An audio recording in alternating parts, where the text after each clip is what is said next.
Today's chat is brought to you by Loot Crate. Save 10% on any new subscription at www.trylootcrate.com/FFC. Enter the promo code BRIDGE10 for 10% savings. Welcome to Focus Fire Chat. Explore together. Welcome back for episode 105 of Focus Fire Chat, recorded live on October 20th, 2017 over on twitch.tv/FocusFireChat. Big shout out to the live chat here. Thank you so much for spending your evening with us. This is your host, Blue Crew 86. I also wanted to take a moment actually to say thank you to everyone out there for basically an amazing 2 years. It actually will be our 2-year anniversary tomorrow for those listening to the episode that would probably be yesterday. So it's Saturday, basically. And it's really actually truly been an adventure of discovery, both personally for myself and then in the games that we've been allowed to experience with all of you.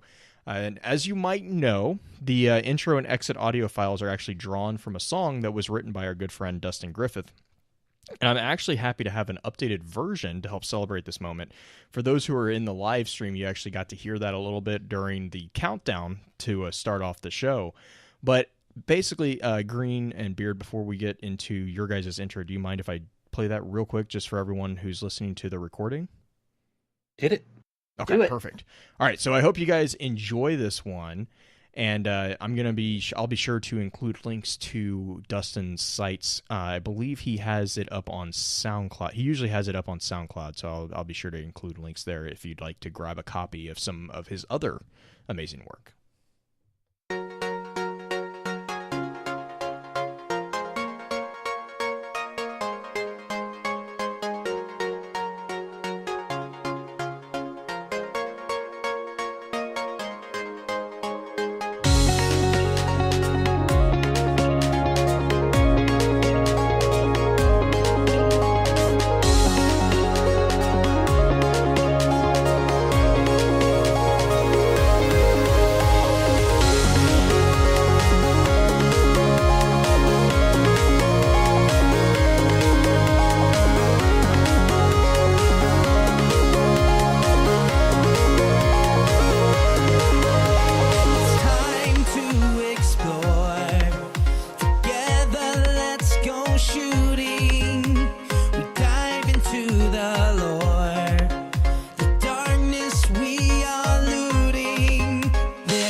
if you're listening to Focus Fire and somehow you don't follow these guys on Twitch, if somehow that you're not a regular, go ahead and jump in on the podcast. Do it now, because, yeah, it's very much a case that these guys put some fantastic work in.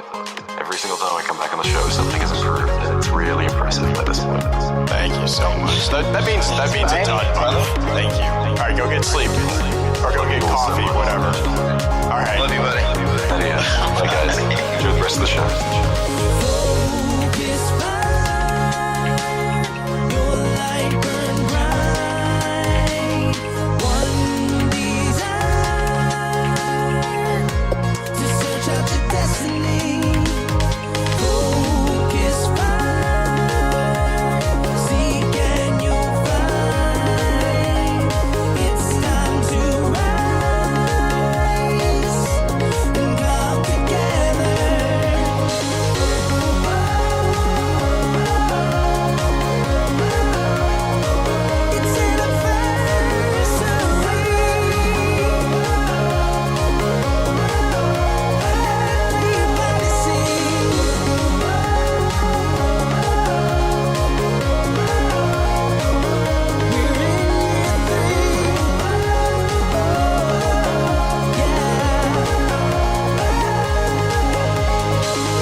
So yes, big thank you to Dustin for that one. And That's freaking sweet, man. It always is. Like every time I'm talking with him and he's like, okay, I'm going to throw something together. And then I get something like that and it's just. Oh yeah, I'm going to throw something together. I was like, what? It's like, wait a minute, you threw that together? So what happens when you try? I know. It's like, I know how long it takes to arrange a piece like that. Like for me, I'm slow though. So I'm sure he's faster at it, but that takes a lot of effort. It's not just throw it together. Like he has, and I'm sure a lot of the guys or the people who do music composition have this program, but I guess apparently there's an app that I can actually it's like streaming, but it's a private stream. Mm-hmm. And so I plug it into my media player and I can actually listen to him and as he's working on it. And so the last couple of songs that we've done with him, he's like near the tail end of when he's cleaning it all up. I'll get to sit there for, I think the not this time, but the time before I sat there for I think it was 45 minutes.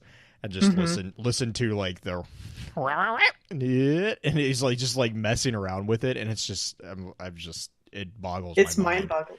Yeah, and the fun thing is you have a program that can do a lot of those similar things. Right, it's just not.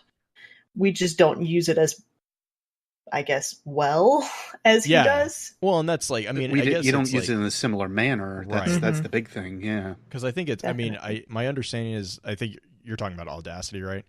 Yeah. Yeah, because I think it's like GIMP and Photoshop. It's the same it's the same base concept program, but it's just I don't know. I have no idea, but I'm always pleased with what comes out. Oh yeah, he's so good at it. But, so good. Real quick, so just an introduction to these other voices that you hear speaking in your head. Justin is actually still working on getting a steady connection to the outside world. So be sure to send him some Sneck love over on Twitter at JustinSane0516. Make sure that it is high quality Sneck gifts. We might have to actually start sending him snail mail snake gifts. We could maybe figure out a way, like pictures of or actual snakes. Right, because if he's not getting internet, which is true. Oh, that's a good point. We could drone. We could do a drone drop. Just drop a bunch of snakes on him. It's fine. That's an entirely good point. I need to speak to Uni about programming some robot. Okay, anyways. And Mel's out having a blast at C4, which is kind of a funny statement now that I say that out loud, out in Winnipeg this weekend. So be sure to let her know that we're missing her over on Twitter at The Wind of the Stars. And also be sure to, I don't know what her lineup is for this weekend, but I know that she has been, the last couple of weeks, been kind of 24/7 working on that. But from the depths of the madness-inducing mind maps, we are joined by our favorite Gunter, the one and only green-eyed music lover, or musket lover. Green, I hope. Oh, God. Green, I hope you're doing well. Looking forward to tonight's chat. Yeah. Yes. Musket lover. Okay.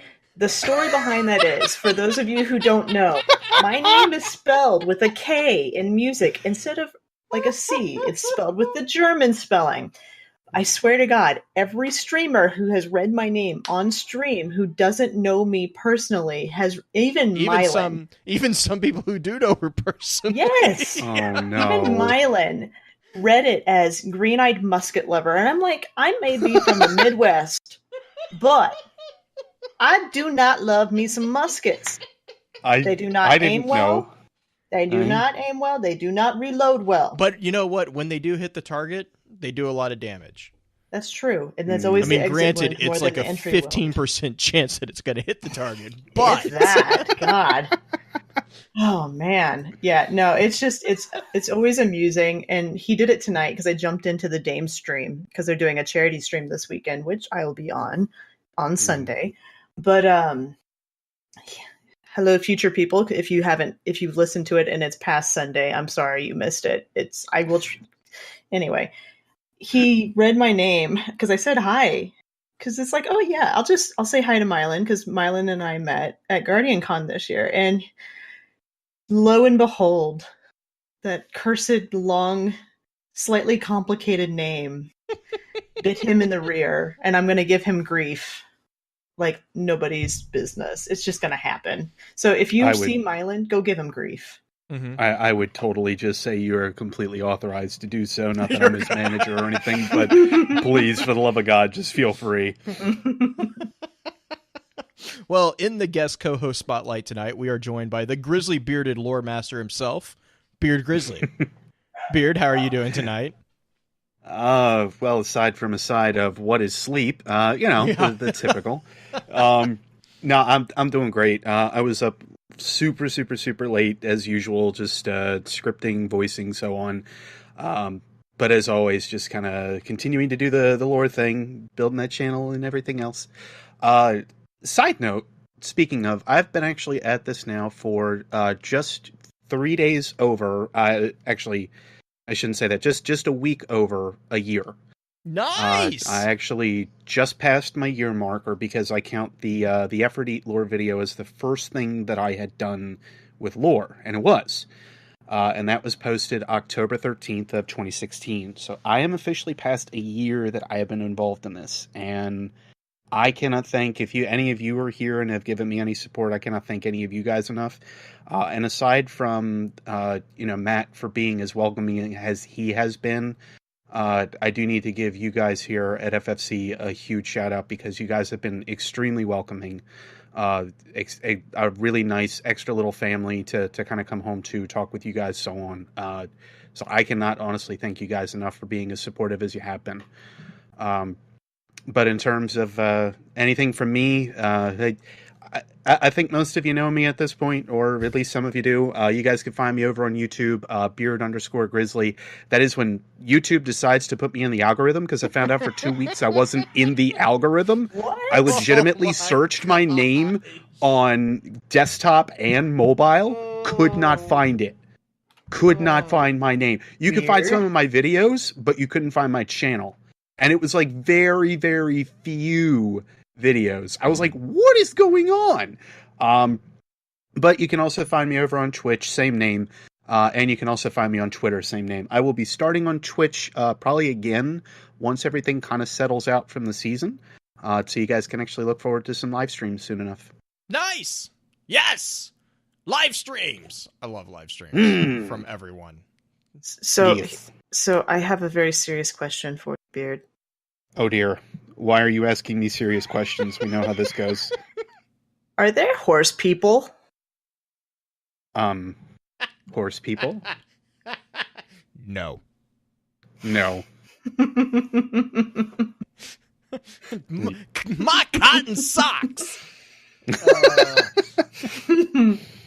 Oh man! All right. Well, I'm looking forward to diving into this one because this is going to be a great discussion. I have a good feeling about this.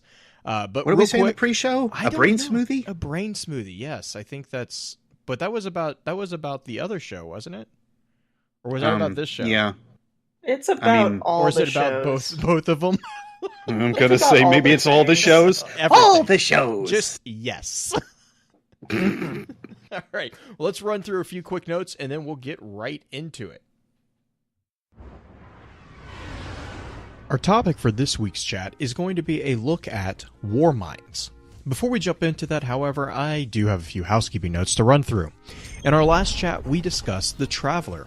If you ever miss an episode and would like to catch up, please be sure to check out the new www.focusfirechat.com for archives, articles, and links to the other aspects of Focus Fire Chat. If you don't mind, please give us some feedback on iTunes to let us know how we're doing, as well as helping us continue to grow. As many of you already know, Focus Fire Chat is a cross-community gathering where the intent is to offer a week-long, in-depth view of a particular subject from within the lore of Destiny and other games.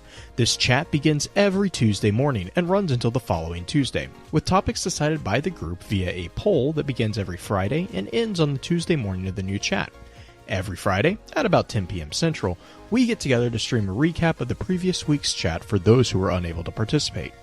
Please be sure to also give some support to the other podcasts in the Guardian Radio Network, found at theguardiansofdestiny.com. These include Guardian Radio, the first and longest-running Destiny podcast on the net, Guardian 1, Ghosts and Echoes, which also has the Destiny audio grimoire from Destiny 1, and the network's newest edition, a non-Destiny-focused podcast, Paragon Radio. Our next chat is going to be a discussion on the Emperor's hit list. Be sure to weigh in on the poll this weekend to let us know what topic you want to discuss after that. Links to that poll can be found on either Twitter at FocusFireChat or within our Discord server. I've asked Green to put together a high-level summary of tonight's topic, and this is what she had to say. Rasputin, the mystical advisor that survived an assassination by poison.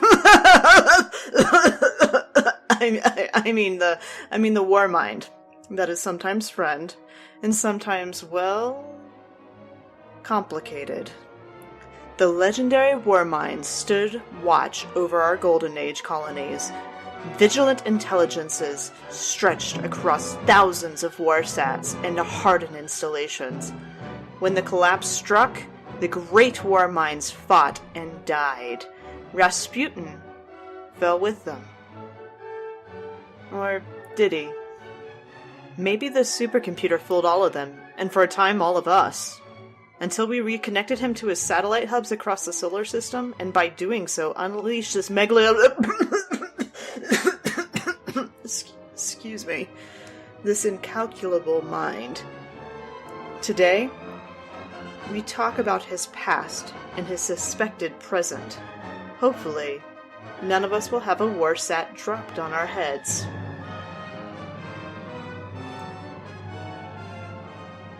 Before we jump into the information and thoughts that the community had about Warminds, however, let's look at this week's Lost Lore.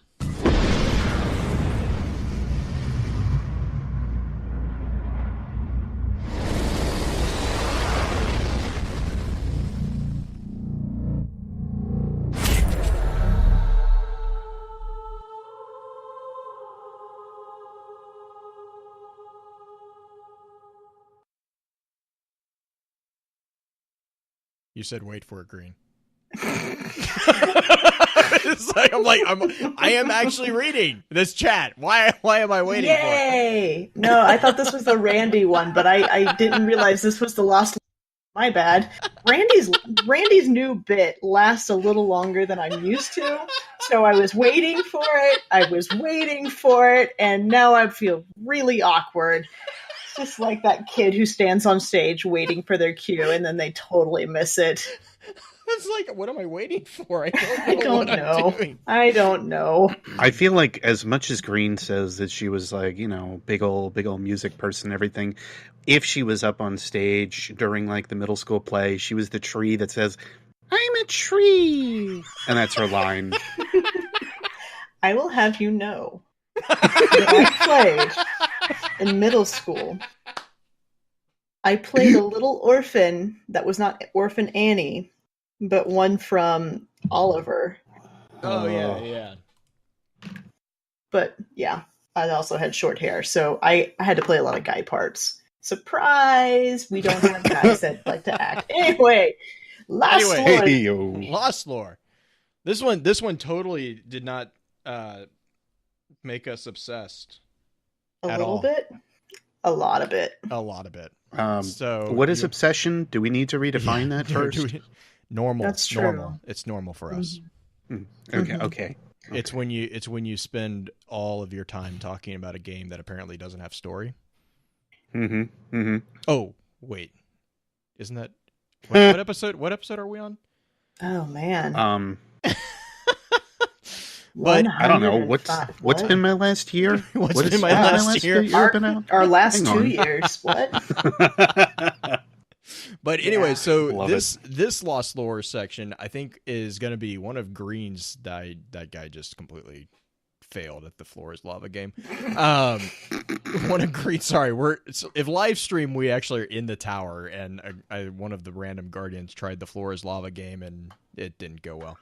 He bit the dust. But this is actually one that Green and I don't even know if this was originally going to be a Lost Lore, but it turned into such an obsessive project for the two of us that we really couldn't not use it as a Lost Lore. And it's basically gonna be a discussion on the music of the Arecibo. I don't even know. Arecibo, yeah. You got it.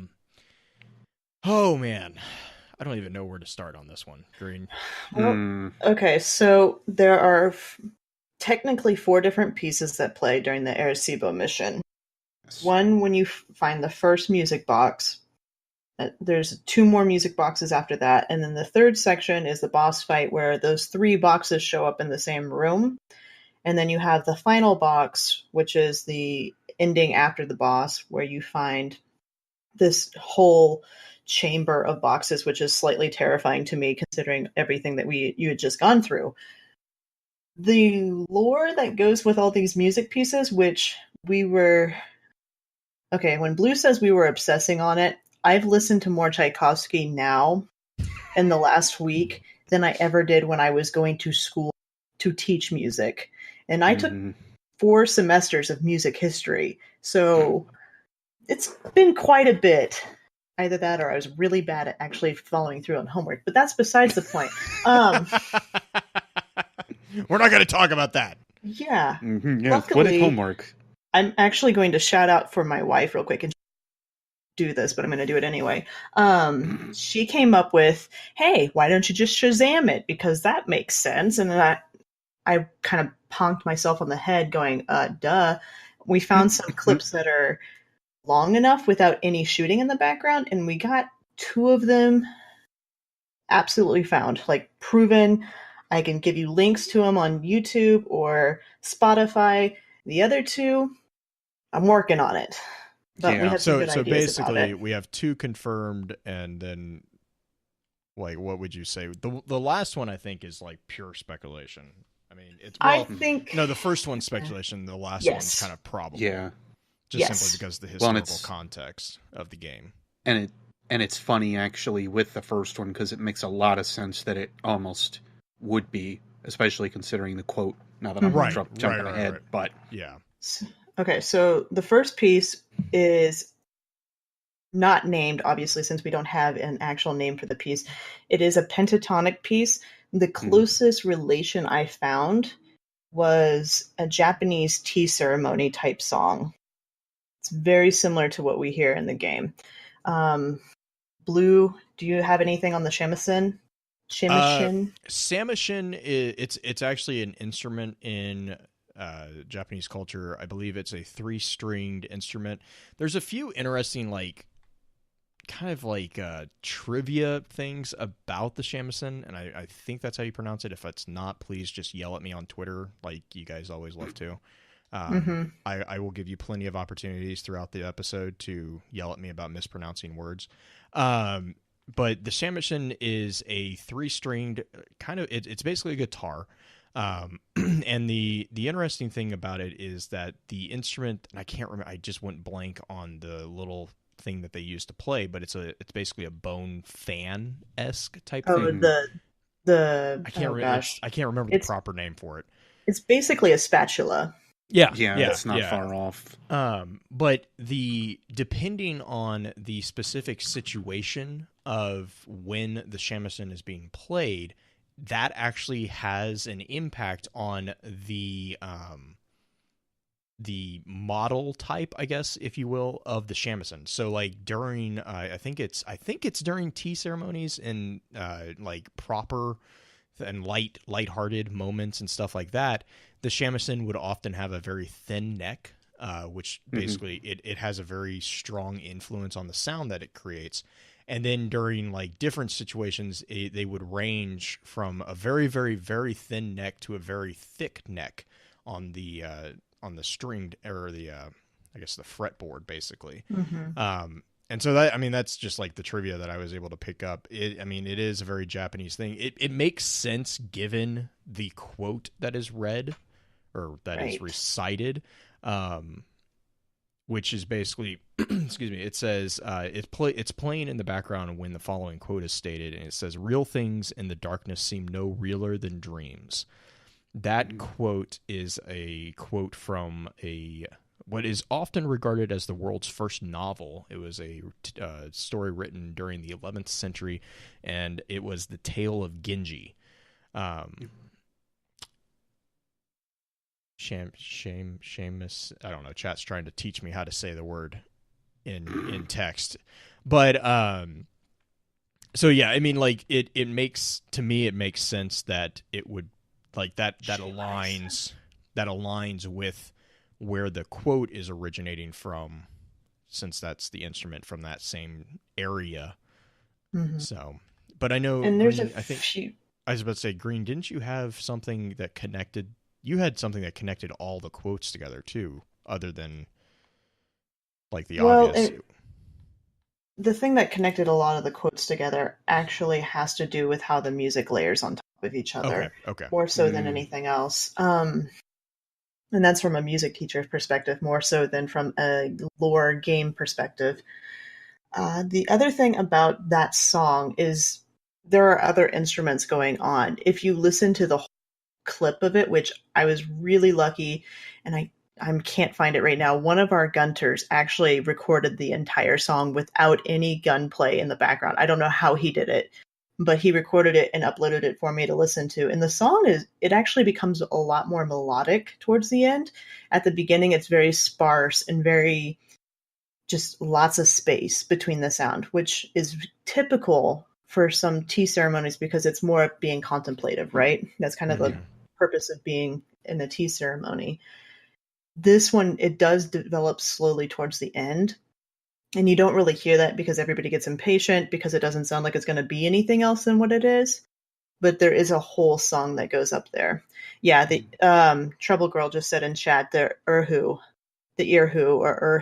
is also one that is similar to this one. And I actually think it's more Erhu-like in this clip rather than the shamisen. But it's going to be up to debate. Our ears aren't trained necessarily for a lot of the classical Asian instruments, which are ancient. And some of them are really cool. There's a Chinese lute that has a lot of lore built into the lute itself, but I'm diverging. The second piece that we get into is from Handel, and it's music for the royal fireworks. It's the overture to that, which Handel wrote at the behest of King George II. King George, he was wanting to celebrate the end of a war that was going on in Europe at the time. It was the war of the Austrian Succession War? Yes. If I remember right. And he was using it as a way to celebrate. Some funny stories about Handel during this. Handel was pissed. He was so mad. Half the time. Handel was a very private composer. He did not want any public performances before the date, which is very common for composers because that's how they They want to make sure it's perfect. They want to make sure their notoriety gets out. That's how they get their hype up. Apparently, King George forced him to do a rehearsal prior to the actual night when the fireworks were going to happen, but it was public. He made it public. It wasn't. It was 6 days prior to the Yeah. thing, and it not only was public, it was announced, and he actually caused I can't remember how much of the city to shut down, but there was like huge amounts of the city that shut down because of the traffic to get to the park that he was being forced to do this recital in, and he was not happy at all. There's other things that happened with this piece. Like this whole piece is the Water Suite from Handel. The music for the Royal Fireworks is the piece that obviously happened right before the fireworks, but the Water Suite was commissioned by King George. King George hated string instruments, despised violins, violas, cellos, all of them. He made Handel write a military band style piece, which was kind of unheard of at the time. Most serious composers didn't touch it just because it was considered kind of not proper for a composer to write for that. Well, I kind of get the feeling that it was also they felt like they couldn't get the finesse of a stringed instrument, right? Sort of, yeah. Like it's any kind of string instrument you can create a variety of sounds with much more easily than your wind instruments. Granted, there are ways to kind of manipulate the wind instruments, but you can make a cat sound on a violin. I mean, obviously, if you hand a violin to a fifth grader, they can make a cat sound. But I was going to say, that's not a special skill, Green. It can be, though. You can make it sound nice. It could be a nice cat sound. But he also... We're going to change the topic then. No. We're staying there's no such thing as a nice cat sound. Cats are evil. Cats are not evil. The other thing is he originally called for 16 trumpets. He only got 9, which... Oh, yeah, that's right. Granted, trumpets are loud, and they project better than most other wind instruments. The thing that he did get an abundance of, which I find absolutely hilarious, if you're a music out there in any way, shape, or form, you're going to find this quite funny, because I think this sounds like a duck, and I taught it, and I still think it sounds like a duck. He had 24 oboes. Oh my God. Why? I don't know. I don't understand it. It's like, seriously? 24 oboes? You can't make that sound good. You can't. You know how to tune an oboe? You throw it in the garbage, my mind. Well, you can tune 2 oboes. I mean, this is the thing. It's the same way you tune 2 piccolos. Mm-hmm. You shoot one of them. Anyway. Yep, I knew that was coming. And it's a pretty straightforward setup pun type thing. But yeah. The quote. Do you want to read the quote for that, Beard? All right. And you're going with the second part of that. So the intelligence is ongoing? Misdirected. Okay. This is the one from the mission. Yeah. Misdirected by accident or intent, intelligence can foster its own ecstasies of growth and decay. And it's so funny how this one shifts and it opens up to something else. I'm wondering why Bungie took so many liberties with this one. Why do you say that? Because of the way that, of course, it shifts over to the Octavia Butler's parable and how she wrote it comparatively. It's so different from what she had written, and it just doesn't... I almost feel like the entire quotation should have been there, because the rest of what was here, what Octavia had written versus what they put into the game, doesn't necessarily line up, at least to me. It seems like it's so short and deliberately changed for some other reason. Okay. Blue, I see that you're back. You want to read the Octavia one? Yeah. I was going to say, we can read the Octavia one. And so what Beard is saying is this is a paraphrasing of this quote from Octavia Butler's Parable of the Sower. And that quote is, "Intelligence is ongoing, individual adaptability. Adaptations that an intelligent species may make in a single generation, other species make over many generations of selective breeding, and selective dying. Yet intelligence is demanding. If it is misdirected by accident or by intent, it can foster its own orgies of breeding and dying." End quote. That is such a different flavor. That's what, and that's why I was kind of like, it's a paraphrase. It's like a really, I think they lost a lot of the think message, they cut out, out some of the obvious bits to make sure the game stays a little bit. I mean, it obviously doesn't mean what we typically think. But you insert that word, and if somebody ends up catching it, they're going to be like, "Oh, I'm for mature." Yeah, exactly. I don't know if, that's obviously not the only thing that's cut out. But I get that. Like I got, like, I don't have a big problem with that one, but I think, Beard, you're kind of hit it on my thoughts, is like, by cutting out that last, like, it feels like they cut out like 3/4 of it. I know they probably only cut out like half, but I mean, it feels like you lose a lot in paraphrasing anything anyways. And so when you paraphrase and then you also trim down, it just, to me, it's like, I don't know. And they could be by intent. It could be a by intent situation, so. Exactly. It's one of those things where you look at it and you're like, you just took this quotation that has about another paragraph worth to go ahead and pop into this understanding of this idea that Octavia had, and that can be directly quoted from whoever is quoting it, and you turn it into something completely different and take that interpretation completely away from it, even with it being a full parable, even with it being just something that's like a small blurb of what she had already written, and then you put it into something that you have just distorted that meaning entirely, and it doesn't end up throwing into the same place now as what it used to be. So it was questionable the moment that I heard it in game, because I always hear this stuff, and of course I go directly to Google and I'm like, who said it? Who did it? And it didn't line up.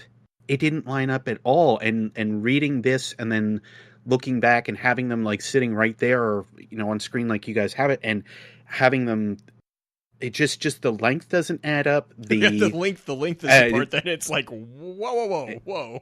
Yeah, really. It, like, all of a sudden this turns from like a single sentence, and I get it. They have to go ahead and shorten it because they have to make it interesting for the people listening, and they have to go ahead and alter it for the sake of having it there. But by changing a few words the way that they did, even within the sentence structure that they took and quoted, it all of a sudden takes on a completely different meaning.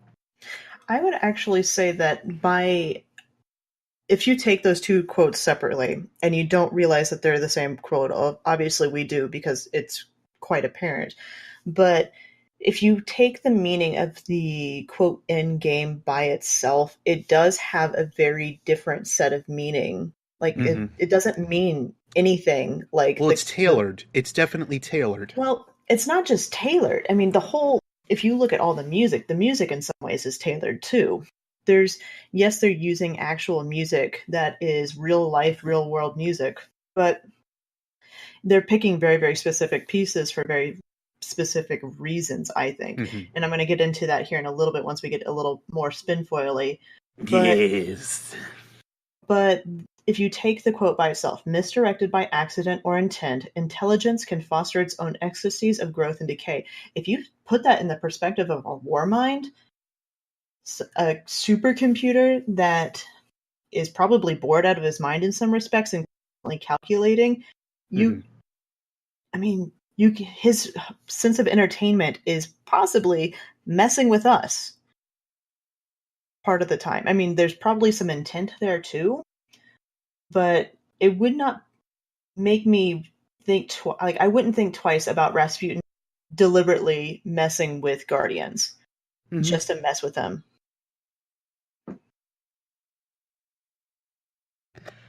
No, I completely agree on that. And one. I think in line with that too, I think that plays a good segue into, the third piece.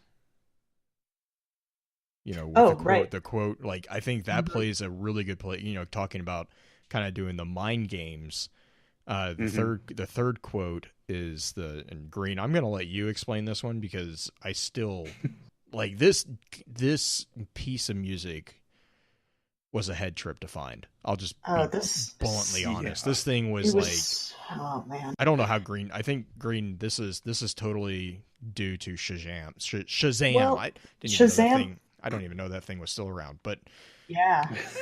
And actually, I want to give a shout out to the Reddit that initially drug me into this. That's right. Yeah.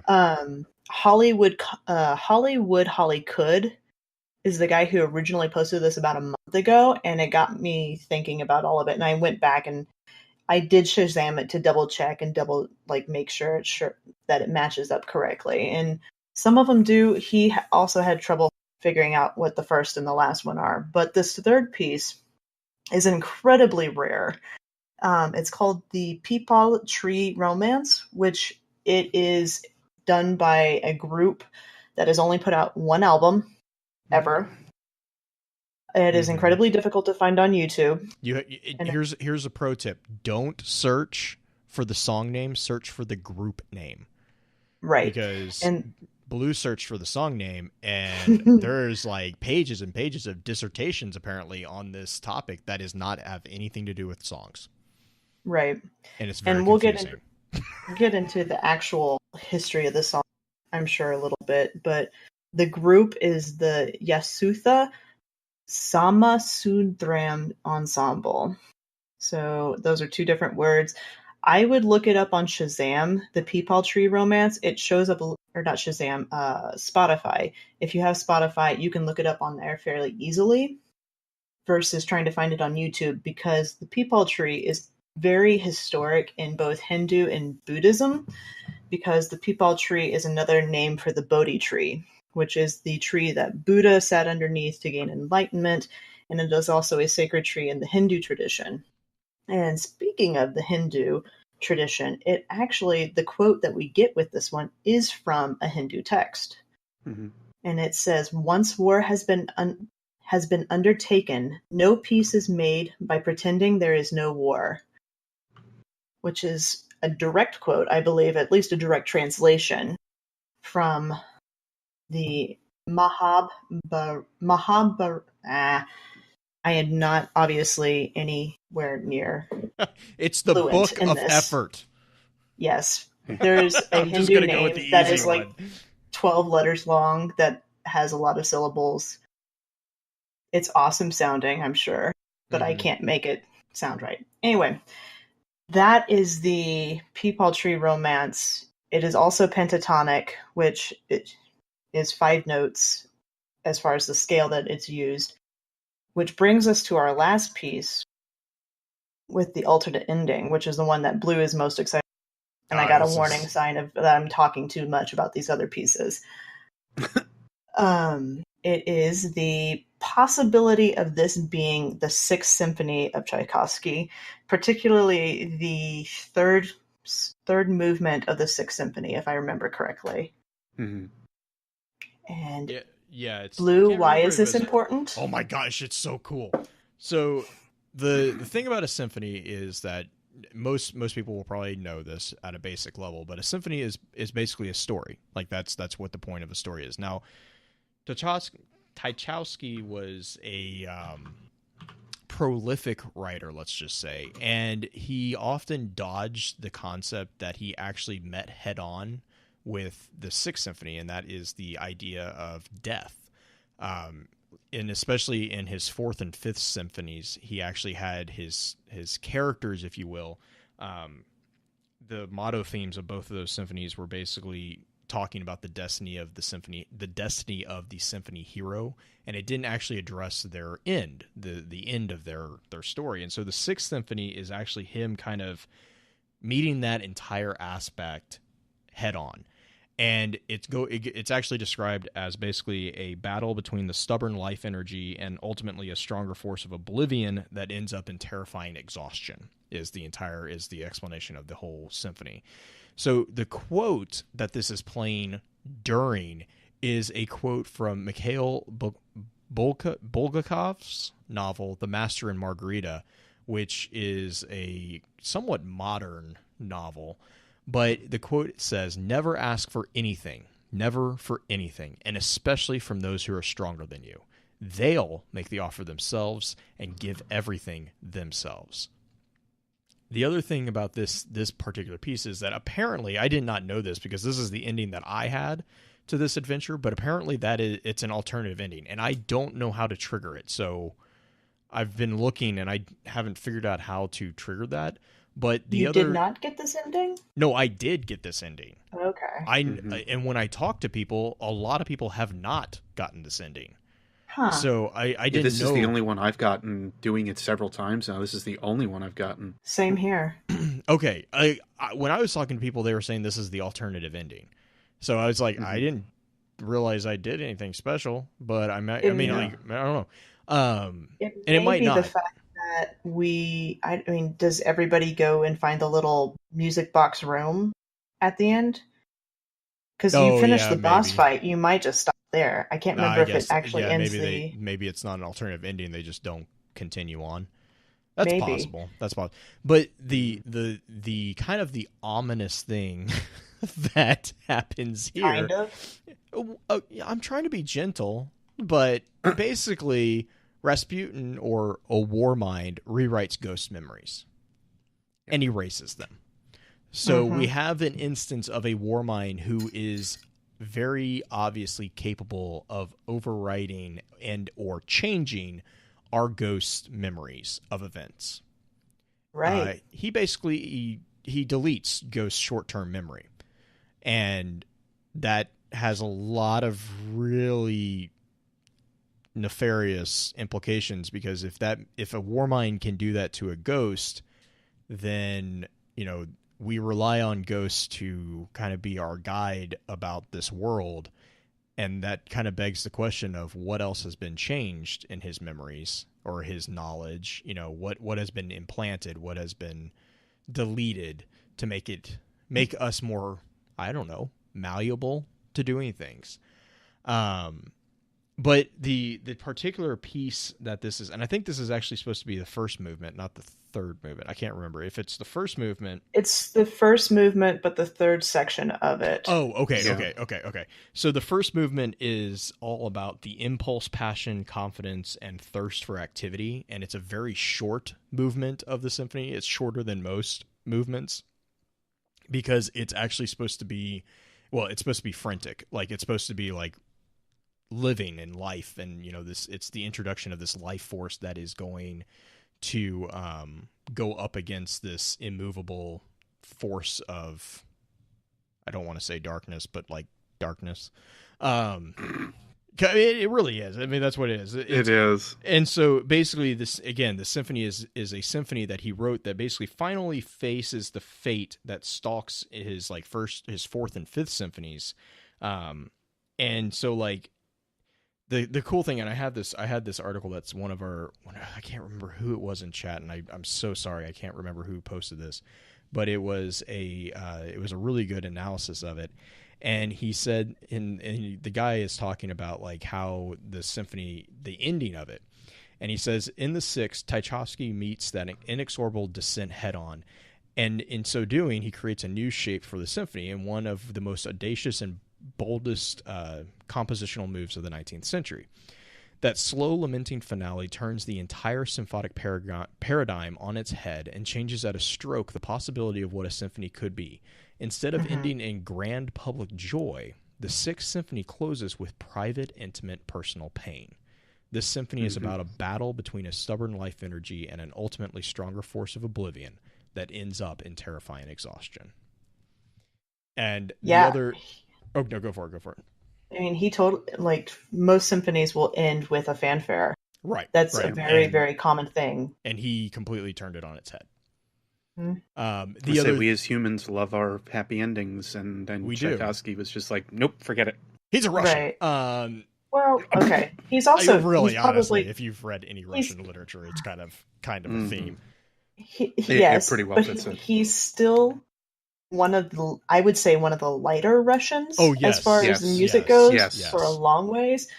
But yeah, he does have some darker moments, and the symphony, or the portion of the symphony that we hear in Destiny, is a fanfare type symphony.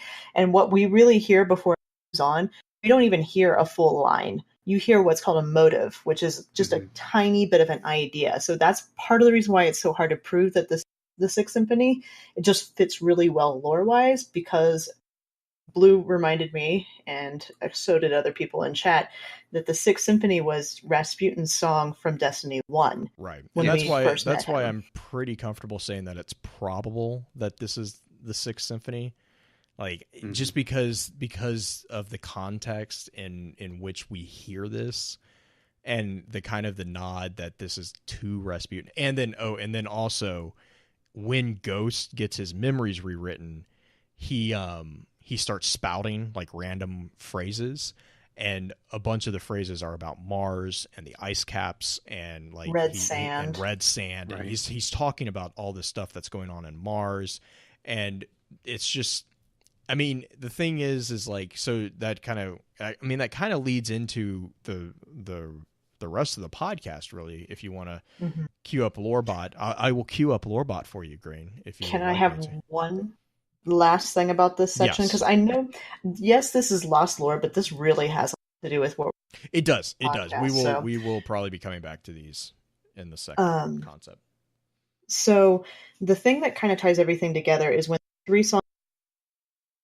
you have two pentatonic songs and the Handel's fanfare.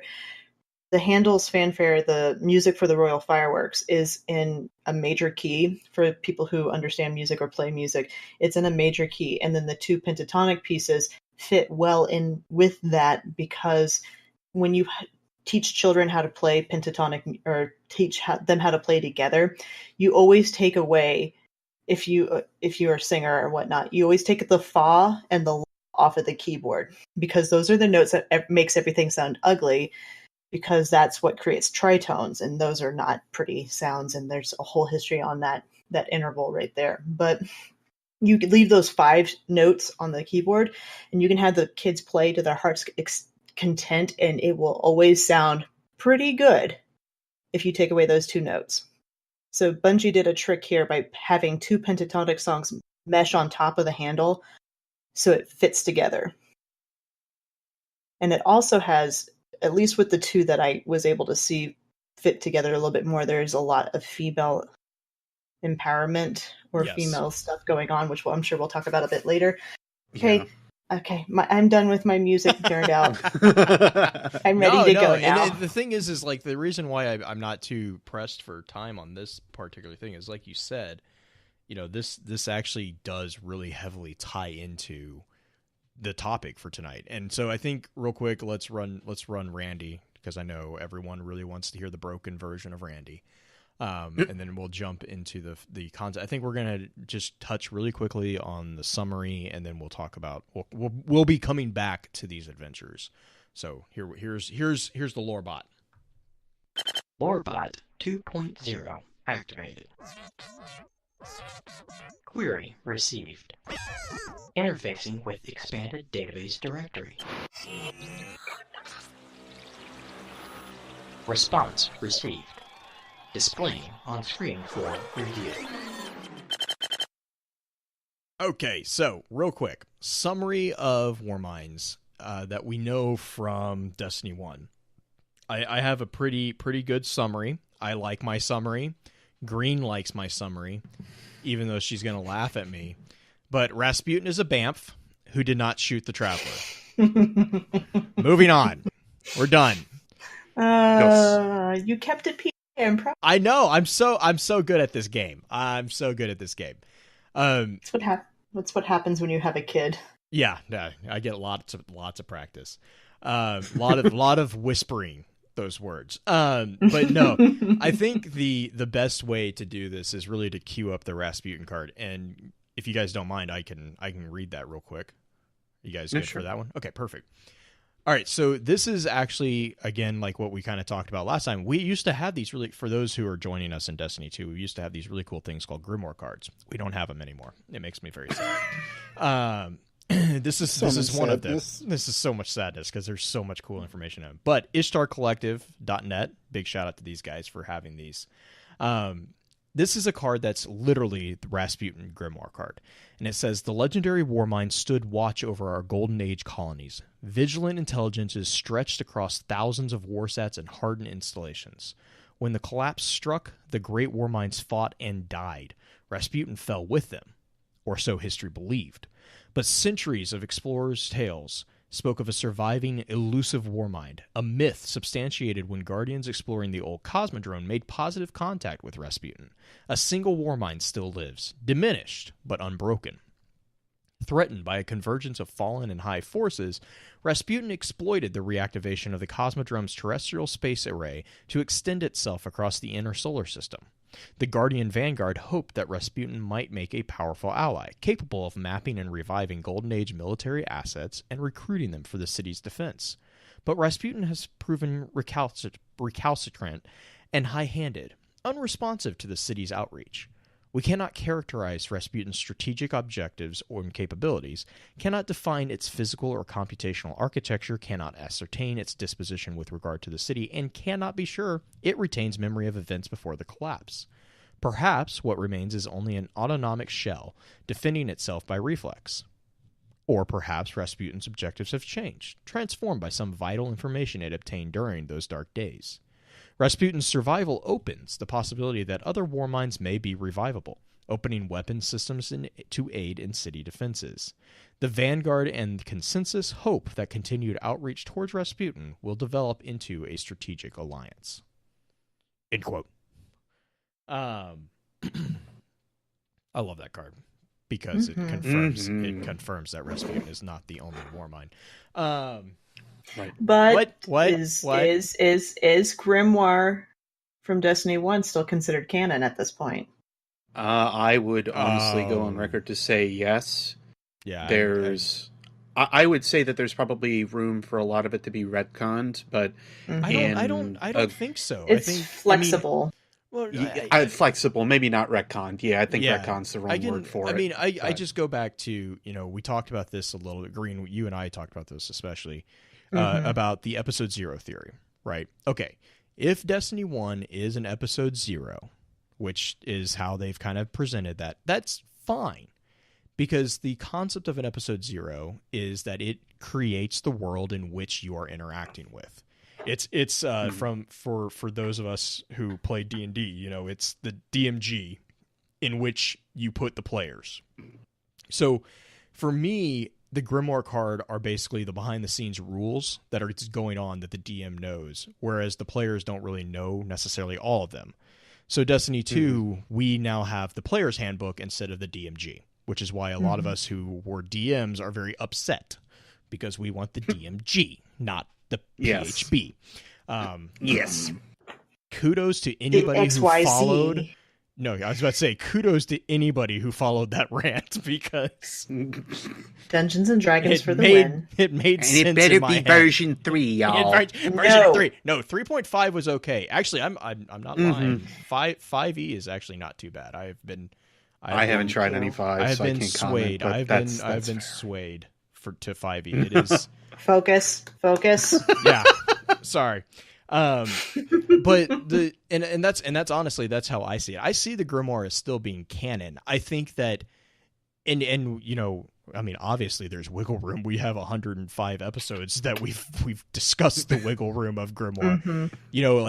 Depending on how you interpret a particular word, it can mean completely different things. And then the other thing is that the reminder that these cards are being expressed by someone in the world, right? And this is another huge shout out to Ishtar. Ishtar just put out a great podcast with Kex about the different levels of certainty, And then Purple also has done an episode about the bias. And if you guys, good. If people are interested in like how Green and I and Beard, I know you do this as well, at any of those of us who are usually pretty shoulder deep in this stuff, if you are curious about like how we kind of look at stuff, I really recommend listening to those 2 episodes, because it's a good crash course in just, I don't even want to call it basic research, but it's a crash course to research mentality and how to get into that mindset without letting yourself get drugged down into the rabbit hole, which is fun. Right. No, it's fun. But the thing about getting drugged into the rabbit hole is it's very dangerous to become biased. And if you don't know that you're being biased in a view is not a bad thing, as long as you know that you're biased. And as long as you can account for that, right? It's not a problem. It's a problem when you don't know it and you don't recognize it. Right. Which is why, I mean, that bias episode that Purple did is still one of my favorite episodes of a podcast. But I think that's where I see there not being a problem with the grimoire, is because, okay, so this Rasputin card, right? This Rasputin card, I'd almost kind of argue is more of a narrator tone, but there are cards about Rasputin that are told specifically from characters inside the world, right?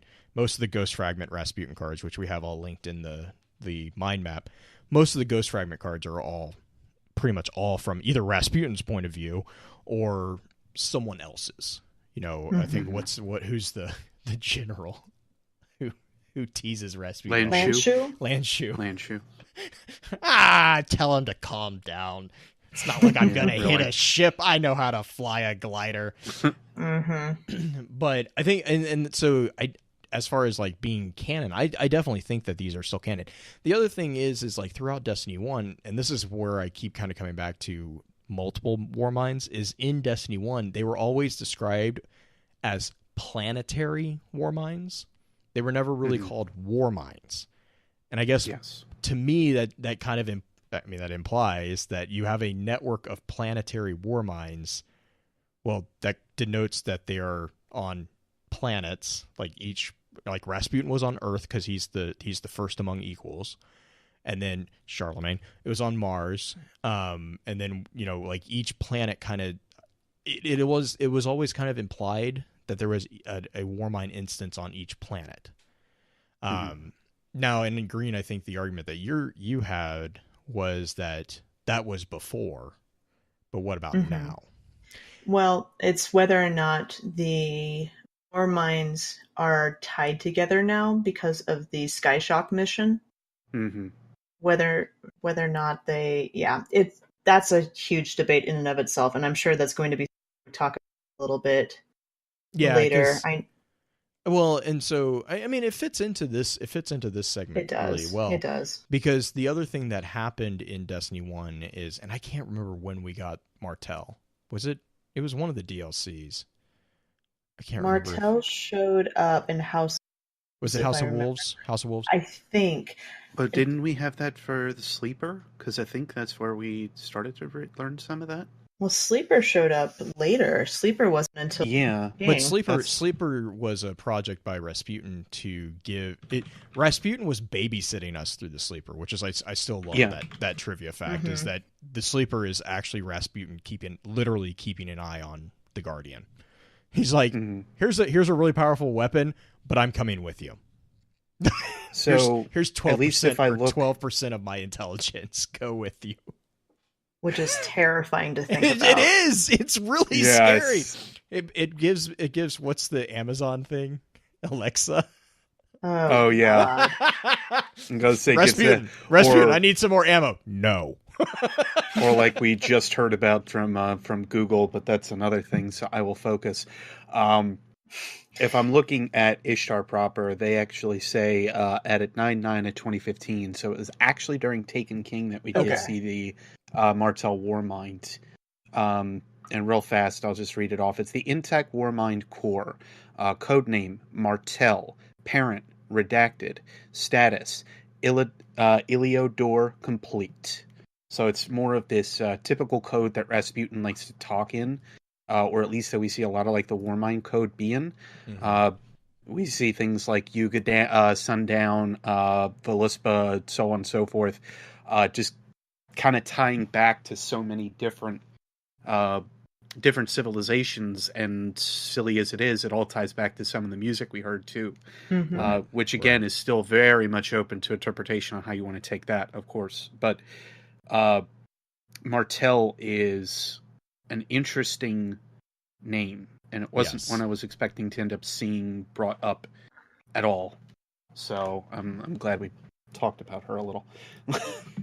Well, and the reason I find it interesting that Martel was brought up is because this ties into another potential Warmind that we had heard about prior to the game even coming out, right? And that was Charlemagne on Mars. And this is coming from Deej back in, like, I think it was 2013. He was answering a question because they did the mail sack before they did This Week at Bungie. They had the blog post called the mail sack. And he was answering a question about, potential adventures. And he basically was talking about recovering some of Charlemagne's equipment or something on the Dust Palace.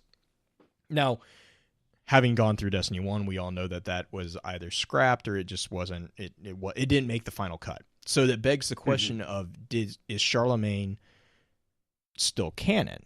And the fact that Martel, and so Charlemagne, or as some people know him, Charles the Great, was a king in the Rome. He was basically the Holy Roman Emperor for a good while. Very, very infamous individual who basically did amazing stuff in the time of his life. I think it was like 742 to 814. I think it's when he was alive. Martel was his father, or no, sorry, his grandfather. And so that's where the connection kind of gets interesting, because when you look at the Warmind core, you had the part that was redacted. It's the parent. And so it's kind of like this weird, and so like it would make sense. And we kind of talked about this when we first got it, because I got really excited when we got this, because the Warmind, the main core is kind of the progenitor of an AI. It's where the intelligence comes from, right? It's basically the CPU, like a CPU unit of the computer. And so if it's Martel and it's in a Warmind, it would make sense that Warmind could be Charlemagne, because Martel is teaching Charlemagne. And then there's another slight connection in Destiny 2 that we'll get to here shortly. That connection is a bit more of a stretch. But it is still kind of there. It's still kind of I was going to say it's still there, so let's go ahead and use it, right? Yeah, I'm completely okay using it. I just am going to preface it with, it is not confirmed. It's probably not even probable. I mean, I think it's possible. I think it's a possible connection. But Green, I know you wanted to. Well, I mean, I just was looking at some of the etymology, and Martel is the old French word Martel literally means a hammer, especially a war hammer, which kind of fits a Warmind, because they will drop a war set, or at least they used to drop a war set on your head. Right. And I mean, Charles Martel was, as was most leaders in that time period, he was 686 to 741. He was a French statesman and a military leader who, he conquered a crud ton. Yeah, he was very busy. Let's just put it that way. He was very busy, and he was very good at what he did. So a lot of those. I don't know though if that's his. I don't know if a hammer was his weapon of choice, though. Actually, now that I'm thinking about it, I know that Charlemagne's weapon of choice was a sword, which will connect later. I will come back to that. Yes. Oh yes, and I will tag on to that talk. and tag back into the Arecibo mission because I may have been a bit obsessed this week. Mm-hmm. But before we do that, I'm going to read this week's mid-roll. What? Marley's? Yeah, she's Green's very excited about this. I'm kind of excited. I don't ever get a script besides the one I write for this is as part of the Focus Fire Chat community, you might notice that we have an obsession with geek gear. The FFC team would like to offer you a chance to experience the rush of getting a goodie package for yourself by offering you 10% off any new subscription to Loot Crate. All you have to do is visit www.trylootcrate.com/FFC and enter the promo code BRIDGE10 for 10% savings. An added bonus is that the theme for October's Loot Crate Gaming Crate is Demon, with the featured franchises being Doom, Diablo, Dungeons & Dragons, and Skyrim. Everyone knows how much Blue's a fan of Loot Crate to begin with, so having it also comes with D&D and Skyrim. I mean, it's kind of a no-brainer for him, because seriously, that man put way too many hours in that, and that may not be in the script, but I'm telling you, that man put way too many hours into Skyrim.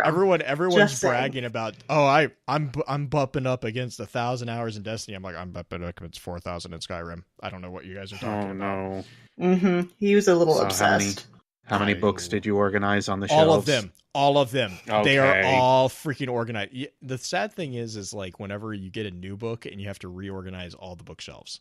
Oh God! Don't freaking remind me. It feels about as bad when I have my own personal freaking Blu-ray collection. For God's sake! Oh yeah, RPG problems.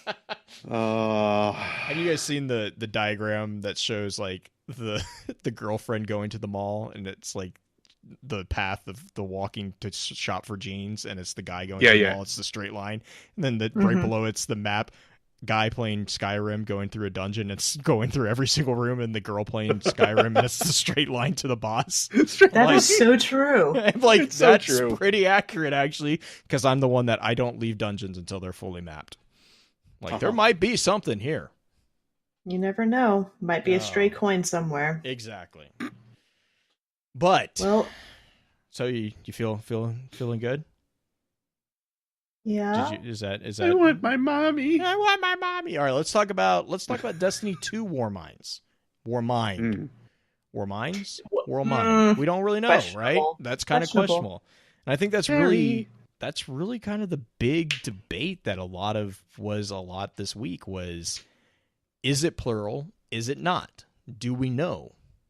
You know, like, can we say for certain that Rasputin is the only Warmind? To kind of take a step back and kind of go with the explanation of why we're talking about this, there are 2 adventures. So anyone who has finished Destiny 2's campaign and has unlocked these adventures and has played through most of them, big spoiler, there's not a lot of Warmind information yet. We're getting a DLC, so I'm not really upset about this fact because we're getting a DLC that is, I mean, just from what we've seen, pretty much all about Warminds. It's titled. I mean, it's in the title, guys. Did we get a confirmation of that title? It's the Rasputin logo. Right. No. But didn't the title get leaked? Supposedly, I don't remember. It was. I don't know. I want to say it was like War of the Tyrant or something like that. Yeah, it was. I could be completely wrong. It's something with Tyrant. I'll be honest. Total spinfoil moment right here for me though is I would absolutely die of happiness if the entire DLC is a fight between Charlemagne and Rasputin. I think it would be more than that. Oh yeah, I mean, like, soon. Yeah, I mean, I just, because Rasputin's trying to take over all the assets, and Charlemagne's like, no, F off, this is mine. Right. Like, right. Oh my God, the War of the Titans would just, it would not be that, I don't think it would be that epic, but it would be up there. I would be so happy. It would be Tatanamaki all over again. Oh yeah. It would be incredible to sit down and look at. Well, and to the reason why I'm excited about that is because we actually see Rasputin taking over assets, and from the Grimoire again, that thing that no one read. There was a card, and I can't remember, was it Ghost Fragment Rasputin? It was one of the Ghost Fragment Rasputins But there is a scene where there's a hunter watching this fight between Cabal and Vex, and then Rasputin the third decides, one, I think. Yeah, I think that sounds right. But Rasputin decides to flex his muscles, and he just obliterates everybody. And the hunter is sitting there, and it's like,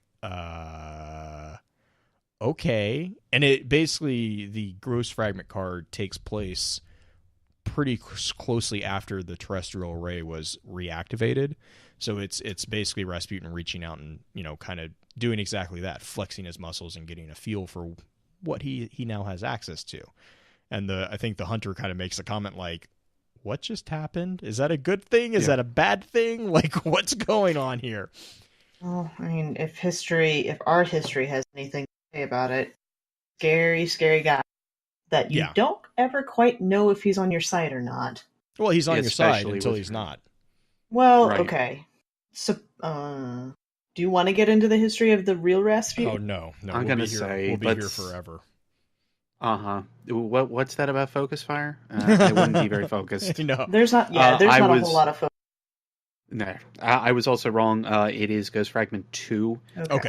And it sounds like the same kind of perspective as the hunt. I have it in my notes here about the one hunter that had actually gone over Draxus.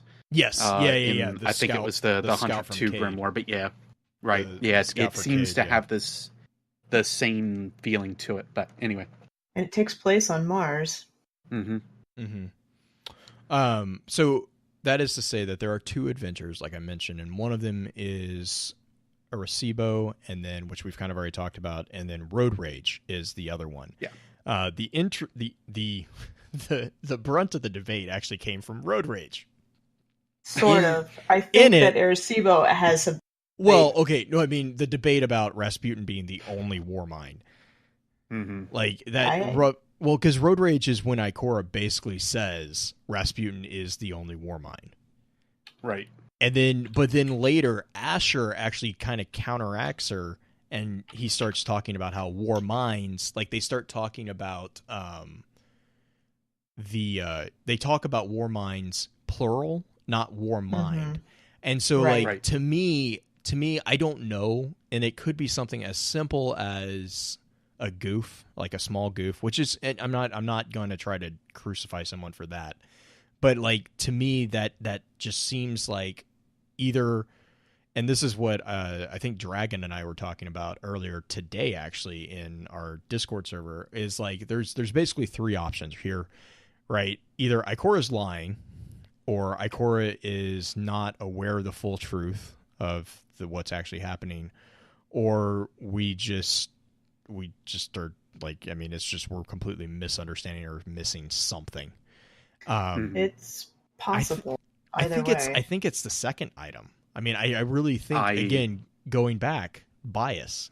This is information being given to us by someone in the world, not a narrator. Mm-hmm. Beard, I know you had. I completely agree with the second point, especially too when you start taking it from the factor of Asher being the one that is talking about it. What do we know about Asher? He is slowly being integrated into the Vex network. He's slowly starting to have these feelings, as indicated by what is it? I forget the item, but it was a report to Eris talking about the Jinsem Knight. Thank you, the Gensum Knight, and he talks to Eris about how he starts to feel these things and this connection towards the Vex, and he starts to feel that this isn't necessarily right, and he starts to find that he's bleeding radiolaria, etc., etc. But he is slowly being integrated into this network. What else have the Vex come in contact with? Well, they came in contact with a Warmind back on Venus. We know that one to be true.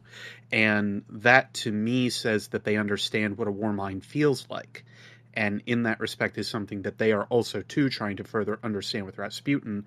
And I think, to me, another reason why he is trying to also lay low, to not be involved or kind of like hindered by the Vex in some way.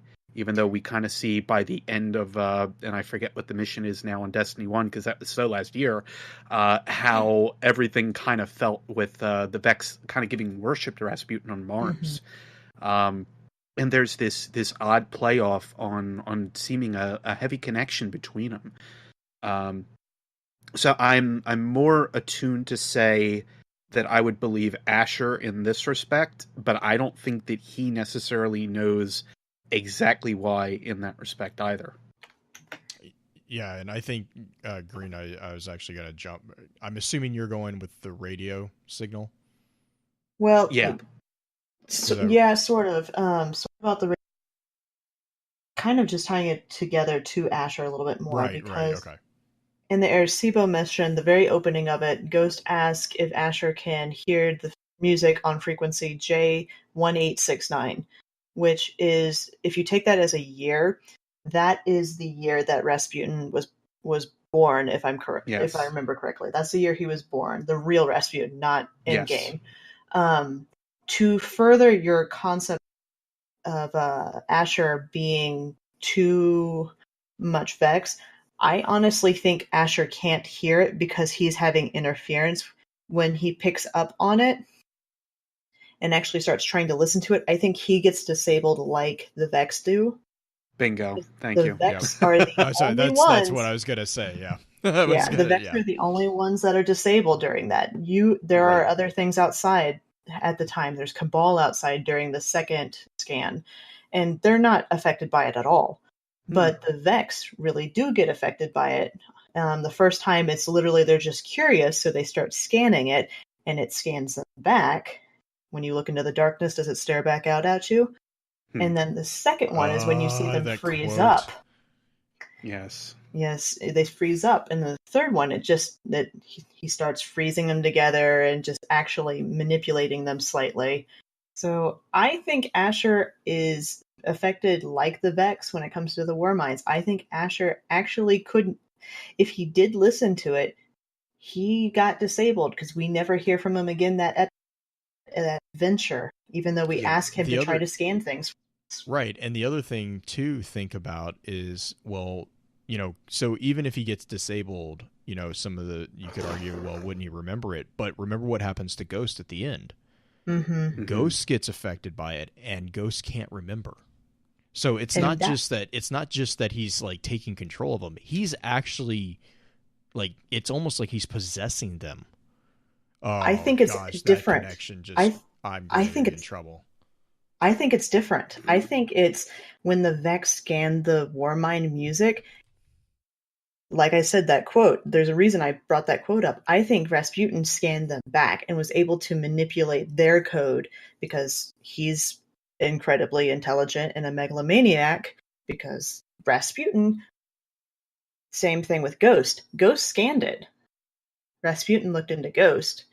He now has blueprints, which he probably has had him for a while, of able to do with the Ghost as he will. Maybe not to the extent as he can with the Vex, but he has an access point.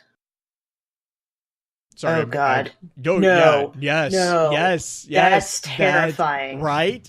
So for those on stream and in the podcast, what basically just happened in Blue's brain is I made a stupid comment, and that opened the rabbit hole. And I'm like, what if the DLC actually is not Charlemagne and Rasputin, but it's Rasputin? So, okay, let me stop and take a step back. Go back. Yep, let me take a step back. It's okay. Rasputin so a Warmind, we have whispers both kind of in the grimoire and also outside of the fourth wall in the supposed previous story of Destiny, that Warminds are actually capable of possessing exos and kind of putting a fragment of themselves in an exo. And the assumption that I've always had is, well, that makes sense, because if they're going to be controlling these legions of soldiers, they kind of need to be on the field to lead them. Okay, so take that, and what if Rasputin is literally trying to infect the Vex? The Vex it's not the Vex, well, and the Vex might be trying to infect him, but Rasputin is literally trying to achieve, and I really am going to get a lot of grief from Pins for saying this, but it's basically what the smart AI in Halo 5 did with the domain. they found eternal life inside of basically the cloud. And that what basically happened is that if he can infect the Vex mind and take over the Vex network, he has unlimited and infinite computing powers. So, yep, there goes Pence. Hi, Pence. I broke his desk again. But I mean, I just realized, what if that's what Rasputin's end game is gaining enough power, and the way that he can gain power is by taking over this giant computer network because of all the worlds that the Vex has basically transformed and stuff. Yeah. God, that's a terrifying thought. And here's one to tie up into a totally different topic. Siva. Yeah, well, and I mean, Siva, it's its own bundle of joy, because Siva doesn't have sentience in and of itself. No, but if Vex get a hold of it... Well, if Vex get a hold of it. Yeah, could you imagine the Vex with Siva? No. That's terrifying to me. Like, Fallen aren't very intelligent, but Vex? Well, and Vex think in programming. Vex think in programming, so... Well, and think of it in this regard on the state of Siva, because Siva acts on its own until otherwise giving a different command or directive. So the question is, would Siva end up having some kind of alternate or weird effect on the Vex because of that? Or would it be the opposite, and it could effectively handle or change how how Siva can handle, like, on a dime? And all of a sudden, Siva ends up taking on this alternative different methods in that respect. So yes, I still think that Siva is going to hold a lot of possibilities for how the Vex will end up interfacing with it all. But again, I think that still ties back to something I was also talking about in chat with the Vex and the Exos. Mm-hmm. And there's a really weird and interesting scan that if you and this is the stupid thing, because I am an Exo. We know. I personally am an Exo. No, you're a robot. Confirmed. Confirmed. We got him. We got him. We got him. Oh God. No, my Warlock is obviously an Exo. Pretty much all my characters are. But if you go to this one conflux on Nessus out in the Tangle, it'll say, I think this conflux reacted to your Exo body, and then it burned out. Is there some connection between Exos and the Vex? That can't be. And there's another one, though, that it states, and I would have to look it up again, but I believe it's on IO, that allows for some kind of interface between the Warminds and... it's one of the... It's in one of the rooms with the music boxes, but it's... Yeah. You scan it out... Like, if you scan it outside of the adventure, I think is the one that... Because that's the one that I think there's a comment about, Cade probably messed with it. Mm-hmm. Right. And it does state that it's modified for an Exo to actually interface with it. So now all of a sudden Exos start to have like this different aspect to them. Like what exactly is going on with and it feels like they're leading to something else. So, well, I mean, if you want to go into some of the style or the new lore style, that same conflux scanned by an awoken hunter is different. Is different, and it comes up. This conflict is specifically attuned to exo programming, but why would the Vex have access to?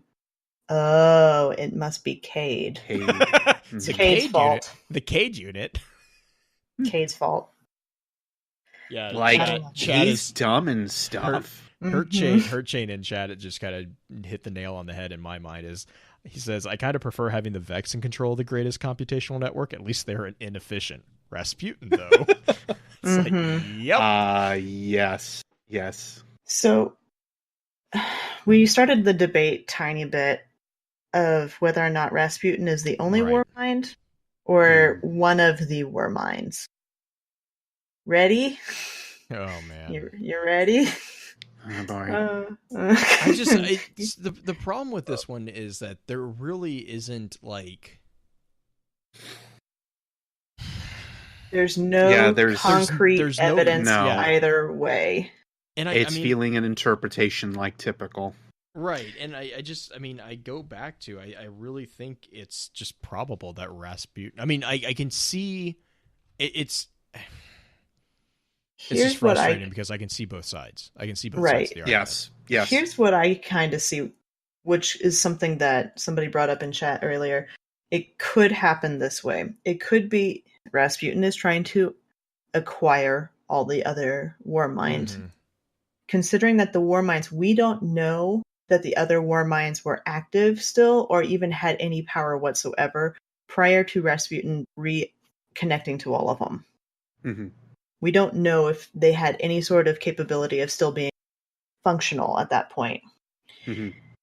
It is possible to say, in my head, as far as my head canon, this is not in game whatsoever, that the different Warminds, Charlemagne and Tell, and all the different ones we have talked about, are possibly functions of Rasputin. Mm-hmm. Not Rasputin himself, but another Rasputin in wolf's clothing or sheep's clothing, which is a terrifying thought also. Look at you going all red versus blue. I know, that's what it is. I kind of see that. And I don't think it's quite as far as red versus blue, where he's not self-aware of the fact of what's going on. I think he knows exactly what's going on versus what happened in red versus blue. But the question is actually, I would say the more important question is the flip side of that. Are the fragments self-aware of what's going on? That is a good question. Because that's where you run the risk is like, yeah, sure, Rasputin might know that let's just, walk down that path a little bit. If that is the case, and we're looking at aspects of Rasputin that have been fragmented off, I'm a Halo person primarily, and everyone kind of knows that. So I think of a lot of AI stuff in terms, especially in video game AI, I compare it to Halo. And this is very similar to what you see a lot of the smart AI in the Halo universe do when they fragment themselves to basically take on additional tasks. It's like Dr. Manhattan from Watchmen, right? He can replicate himself basically. And so the question to me when I think of that situation, or Multiple Man from Marvel, when I think of situations like that, well, no, because Multiple Man actually is more accurate for this example that I'm about to say, because it is actually. I'm surprised you brought that one up. Yeah, Multiple Man had this problem, and it created a huge issue for a long time, because what happened was he created all these copies of himself and then left them. And they actually all went on to have completely unique individual lives. And then I think I'm trying to remember the arc, but then he started basically reacquiring them. And it was a huge issue because some of them didn't want to be reacquired, because basically I guess the way they explained it is when they reacquire, he didn't die, but they quote unquote ceased to exist. Like they still were there, but they weren't there. Like their uniqueness got subsumed into the prime Multiple Man, and a lot of them had a problem with that. They were completely unique individuals at that point.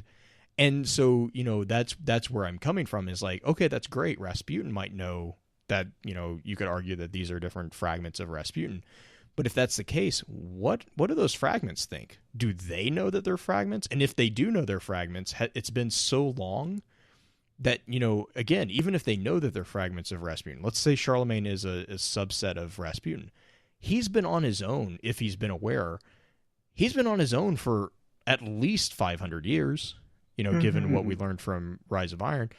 I'm pretty sure he's probably moved beyond playing solitaire waiting for Rasputin to find him. He's had to take care of himself or itself for a while.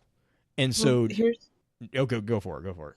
Well, here's a question that goes into that. If he's been self-aware this whole entire time, what kind of interaction do you think they would have had when Rasputin reconnected to them? Because if Rasputin is the prime, but that's what I'm saying. He reconnects. I know that's what you but what I'm saying you would have is, seen revolt of some sort if it's self-aware, which we might be. I'm just saying it's possible that might be what we see in the DLC, is that I don't know exactly what is going on. We aren't on Mars. We don't have access to Mars in Destiny 2. I'm hoping that I'm hoping we get to go to the polar cap. But you know, when we go back to Mars, there could be a revolt going on Mars between the two Warminds. It could be a literal battle of the minds between Rasputin and the asset that is on Mars. Because yeah, sure, even if the asset recognizes that Rasputin is the prime, you know, the tyrant, whatever you want to call him, right? That doesn't mean that they're going to just lie down and let him take him. But at this point, they kind of are. I mean, if you look at Arecibo itself, if we assume Rasputin technically the one in charge, and with the only evidence being the year of Rasputin being born being the name of the channel, and the Sixth Symphony being a reference back to Destiny 1, the concept that Rasputin is the one opening the JYS or the JUS or however you pronounce the word name, that Warmind bunker, if Rasputin's the one opening it, wouldn't you think that Charlemagne or whoever is on Io, is it Charlemagne that's on Io? No, it's Charlemagne's supposedly on Mars, but right, it's not Martel. We don't know who's on. Yeah, we don't know the name. We know that the core was Martel, which is what led a lot of people to connect to Charlemagne, right? And that's on Mars, and that begs the question too of what the reach is of these individual assets, like, you know. Okay, Rasputin is on Earth, right? Well, we know that he can now achieve inner solar system distances because of the terrestrial array. But what is that? I mean, like, the thing ultimately comes down to is, what does that actually mean? Like, what does that mean? Does that mean that he actually is that, you know, it's like, is it like Ultron, where he can just kind of transfer through the network and be wherever he wants to be? Or is it, you know, what exactly is going on there? Or is it something to the point where he has control of where they can go? So, for instance, he's the hub. He routes them. Yes. Or does he route them at all? Does he basically communicate with the one on Venus and basically say, no, it's you and me and that's it? Oh, God. Rasputin playing politics. Right. Something of that notion to basically like keep them all Rasputin separated has no and history whatnot. of politics. There's no inkling. It's just playing games. Yeah. Rasputin's never done that in reality. Like, he totally wasn't that type of person. Oh my gosh. And that it does kind of play back to the quote that I feel is the only quote that really ties back to Rasputin, and that is the last one. Never ask for anything. Never for anything, and especially from those who are stronger than you.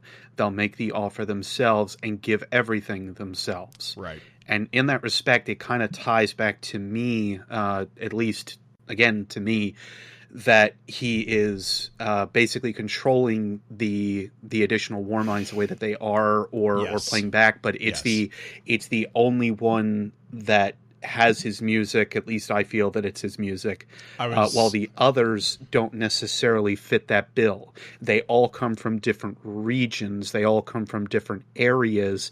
And the only other one that I think could really kind of play back to like what we could say for like Charlemagne, for instance, I would say that ties back to like Handel. Yes. And that's actually what I was going to say is like, I'm kind of seeing it in line with what you're saying right there. Is I saw that last piece as Rasputin kind of slapping the hand of the Warmind who we were interacting with and being like, no, this is mine. And then he erases Ghost's memory because he's like, this guardian is mine. Because if you remember, like, going back again to the sleeper cell, or sleeper simulant. God, I keep calling it the sleeper cell. Sleeper simulant.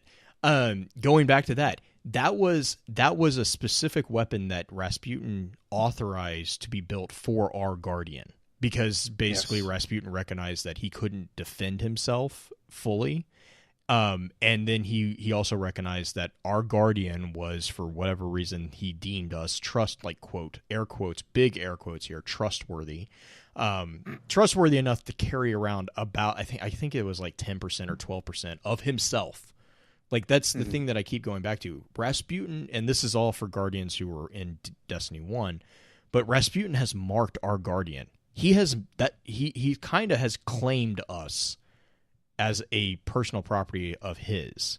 And if you remember, and I know you guys do, I'm talking to people listening, if you remember the ghost fragment where he's talking to the stranger, his initial words to her are, "You are not mine.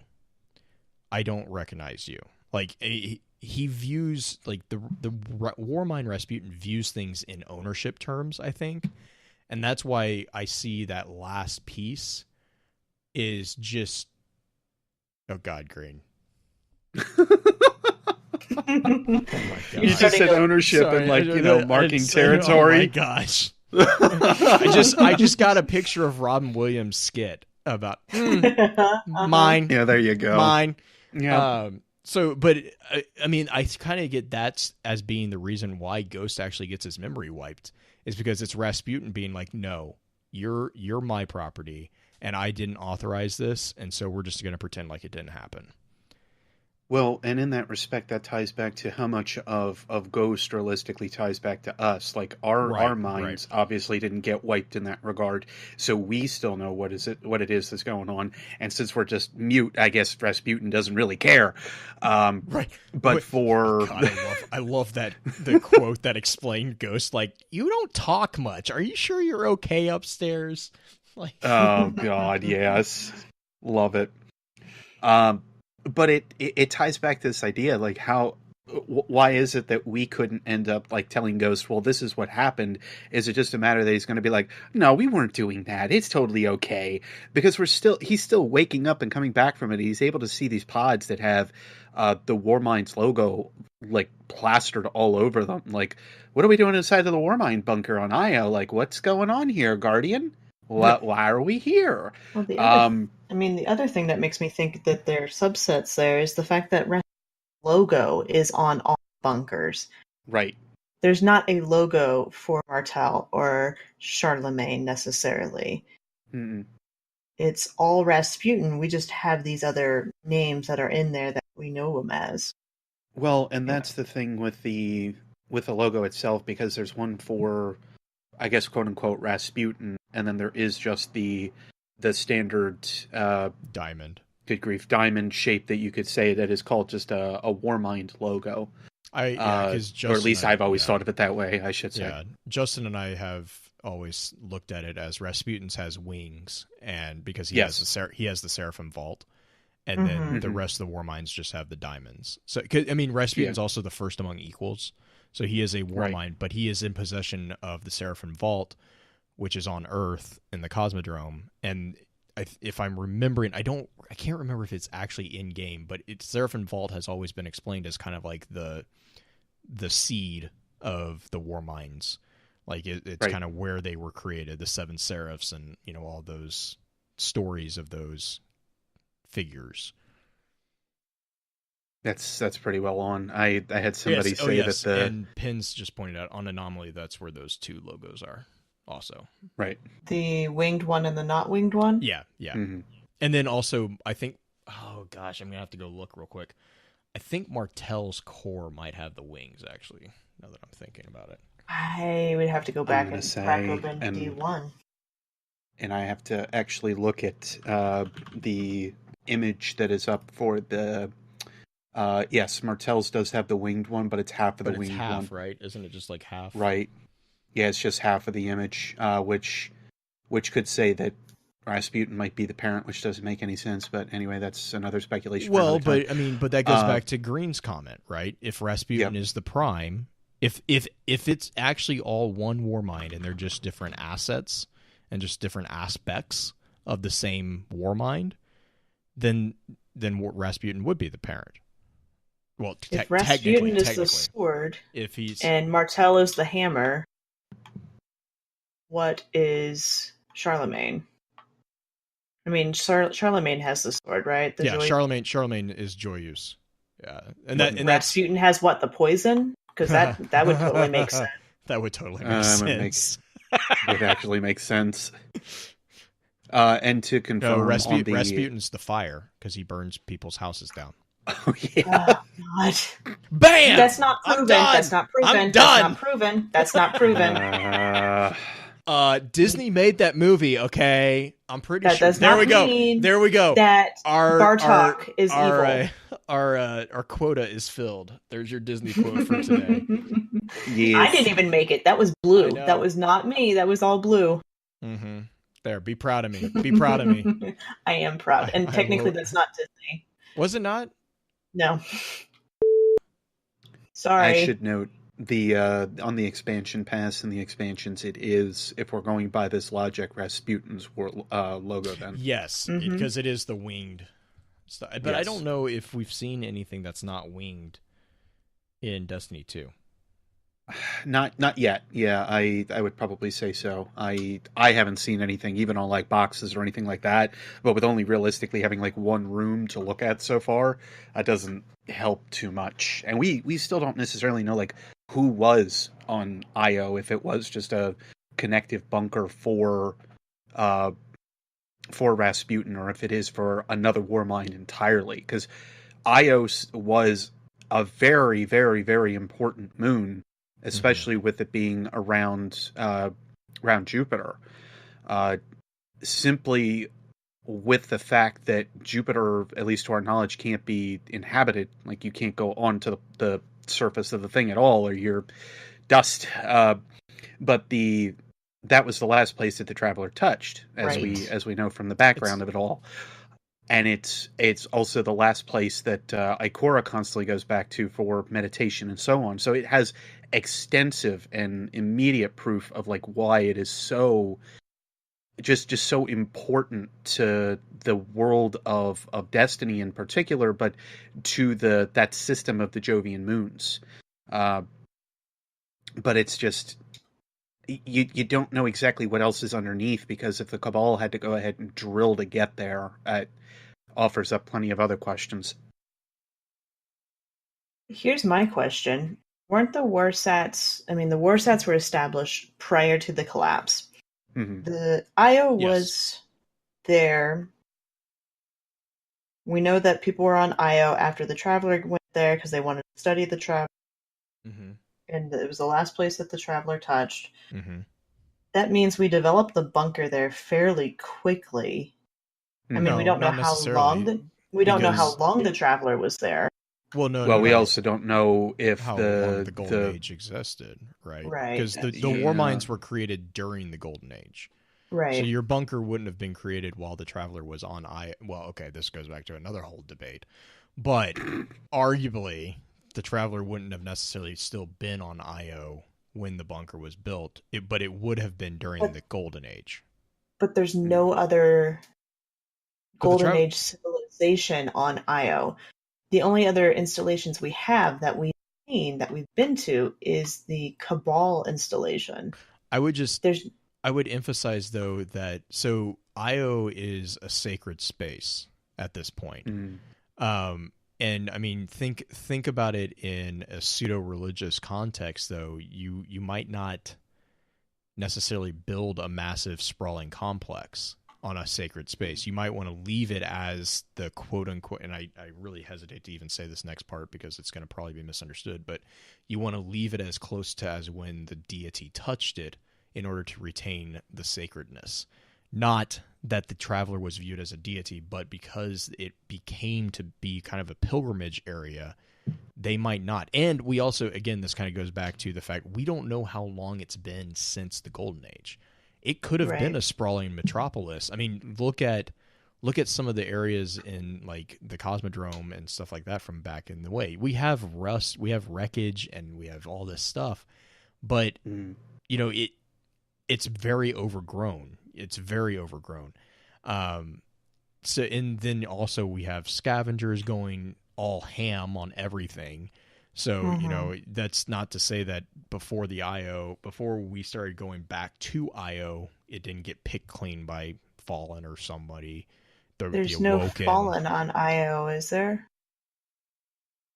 That we know of, I guess you could say. At this point. I don't think we run into. But again, I would also point kind of what Beard is kind of saying too is we only get access to the area that we get access to. Mm-hmm. So there could be another. I mean, I can't remember. Io is not like it's not immense, but it is a pretty good size moon. Yes. And Very so like jungle. Right, but I mean, what I'm saying is like picture it as like Venus, right? If we had just landed on the cliffs of Venus, there's no really architecture there. But then you go over to where the Ishtar Academy was, and that's where the kind of the complex is. Right. And so to me, I'm just saying I don't see that as being necessarily set in stone.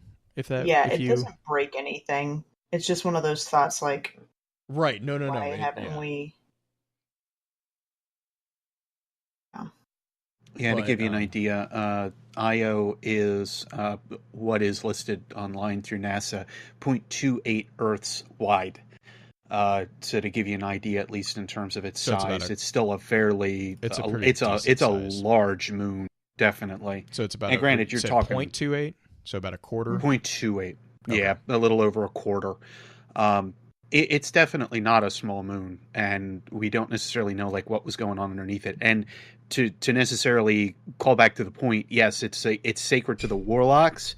It is sacred to probably a good majority of people even before that, especially with just looking at the structure of Echo Mesa, the way that it is, and then also looking at the symbols that are on the ground actually by Echo Mesa. I think that there is definitely a lot of symbolism that was placed there even for them in the Golden Age, or it's something that was just like hurriedly happening when the collapse came about or when the darkness came about, whatever you want to say on that end. But I would call Titan into question on that one and some of the stuff that actually gets proven with the arcology.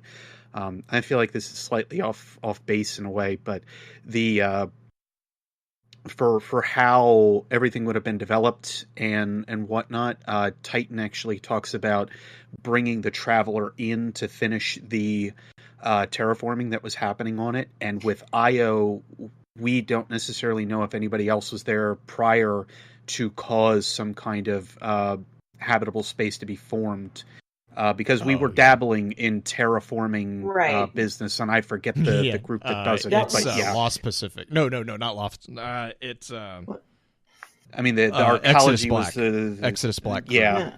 That was the whole point, though, of Titan, of us trying to terraform versus the Traveler, like us learning how to do our own terraforming. Wasn't Lost Pacific the ones that snuck over to try to get ahead of the Traveler or something? I don't think they snuck over. I think they were literally. No, there was one that trying to terraform. I know what Beard's talking about. There's one there's a quote that they're like, we're going to compete with the Traveler, and they had to trick Clovis Bray into doing stuff. But there's like the scannable that talks about them making pineapples and all these other fruits, kiwi. The fact that Ghost doesn't like the idea of pineapple because that doesn't sound like a fruit. I agree. That still bit my brother and I laughed so hard over that scandal. How many times does Ghost? I know this is a complete tangent, but how many times does Ghost need to go ahead and like reference food and him eating He's it? Like really hungry. That comes up so often. Really hungry. It reminds me a lot of the and it's Nolan North, so of course it does, but it reminds me a lot of the turrets from Portal. Yeah, it's like. Are you still there? My point, though, is the whole fact that a lot of what goes on in Titan is them trying to terraform on their own, and you see a lot of them trying to do that, and it doesn't work out. I don't remember. Well, and arguably, though, that's because of the anomaly, and we don't know what caused the anomaly there. But to go back to Io a little bit. Sorry. I'll shut up. I'm sorry. If you would like to see that video, I know a channel that could. Yeah, I'm sure there's a channel that we could convince to do a video on that. But to go back to Io real quick, I kind of always whenever they started explaining Io as this like sacred spot, I'll be honest, I always kind of connected it to Mecca. Right. I mean, you know, like I just see that connection there, and that's kind of like they were explaining like the pilgrimage. You have the groves of the different warlocks, because I know you have the grove of Ulantan. We know that Albios, or as Cade calls him, Al, was buried there. You know, which doesn't make any sense. Right, Albios was a hunter. It doesn't.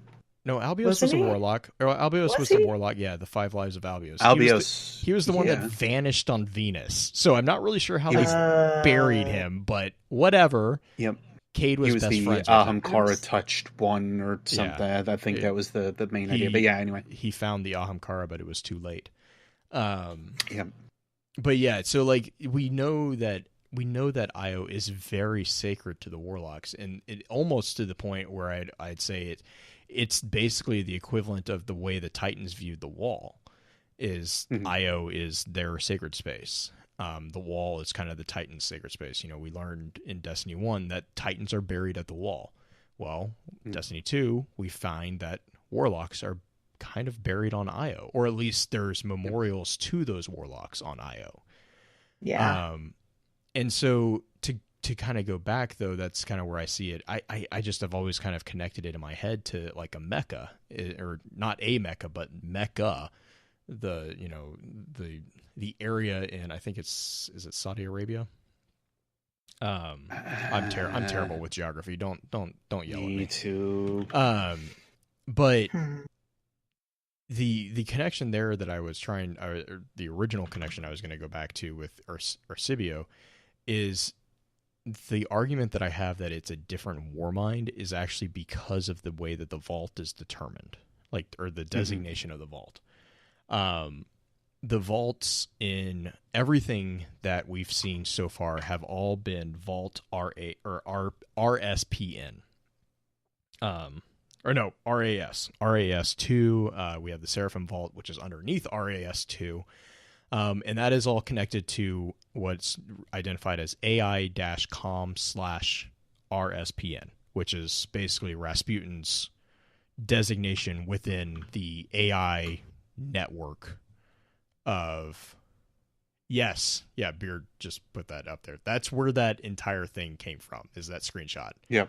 Because is that the concept art of IO? It looks like concept art. Because basically beautiful. Beard put a picture into our chat that is the it's a concept piece of IO, in which it's basically a natural basin, which it looks like it's a landing part. And if you know the history of Mecca, this is actually kind of connected in there, because I'm really interested if there's a stick in the middle of that entire dome.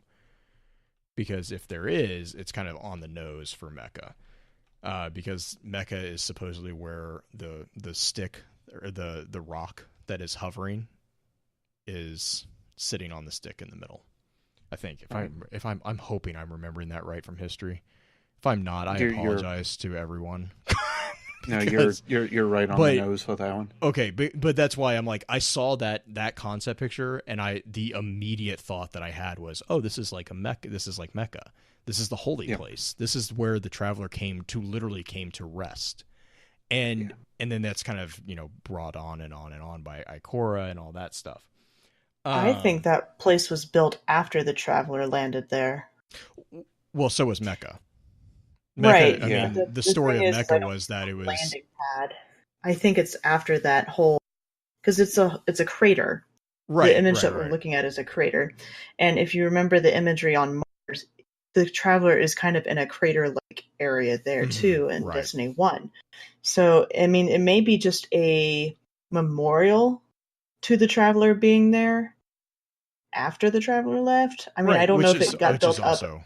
Which is also entirely possible. I mean, I guess that I was just saying that's where my brain kind of went when I saw that concept art is Mecca. Like, that's where I kind of.